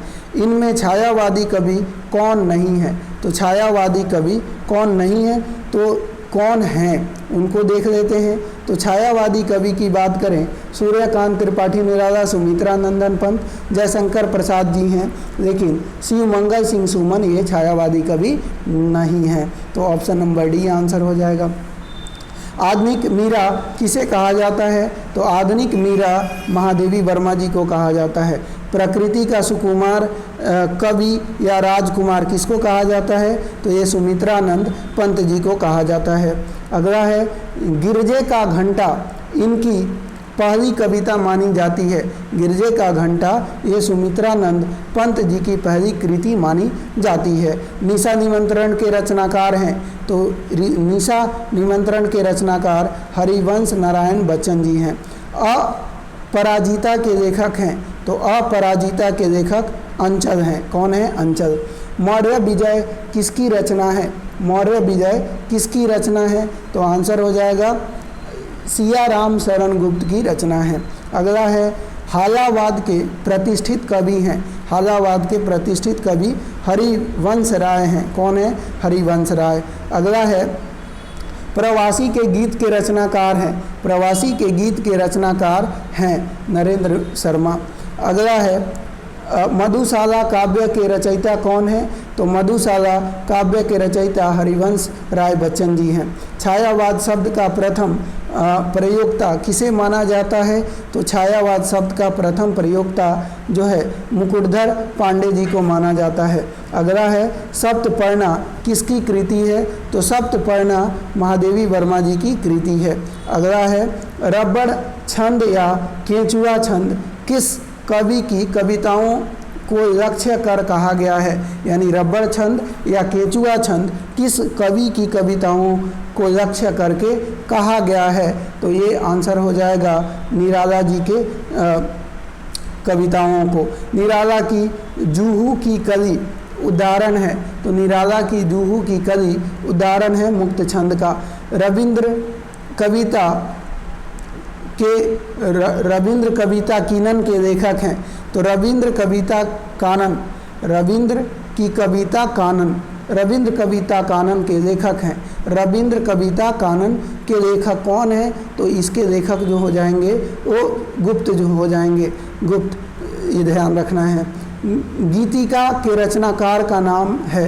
तो गीतिका के रचनाकार के नाम की बात करें तो ये निराला जी का रचना है गीतिका। अगला है ध्यान रखेंगे। अगला है लहर किस विद्या की रचना है? तो लहर काव्य विद्या की रचना है। फूल नहीं रंग बोलते हैं किसका काव्य संग्रह है? फूल नहीं रंग बोलते हैं यह केदारनाथ अग्रवाल जी का काव्य संग्रह है। Option number D answer. Nagarjun का वास्तविक नाम है। नागार्जुन का वास्तविक नाम क्या है? तो वैद्यनाथ मिश्र है। युगधारा के रचयिता हैं। युगधारा के रचयिता हैं नागार्जुन। युग की गंगा किसकी रचना है? तो युग की गंगा केदारनाथ अग्रवाल की रचना है। आत्मजयी किसकी रचना है? तो आत्मजयी की अगर हम बात करें तो आत्मजयी कुंवर नारायण की रचना है। किसकी रचना है? कुंवर नारायण की रचना है आत्मजयी। अगला है हरी घास पर क्षण भर किसकी रचना है? हरी घास पर क्षण भर किसकी रचना है? तो हरी घास पर क्षण भर सजिदानंद हीरानंद वात्स्यायन अज्ञेय की रचना है। किसकी रचना है? सजिदानंद हीरानंद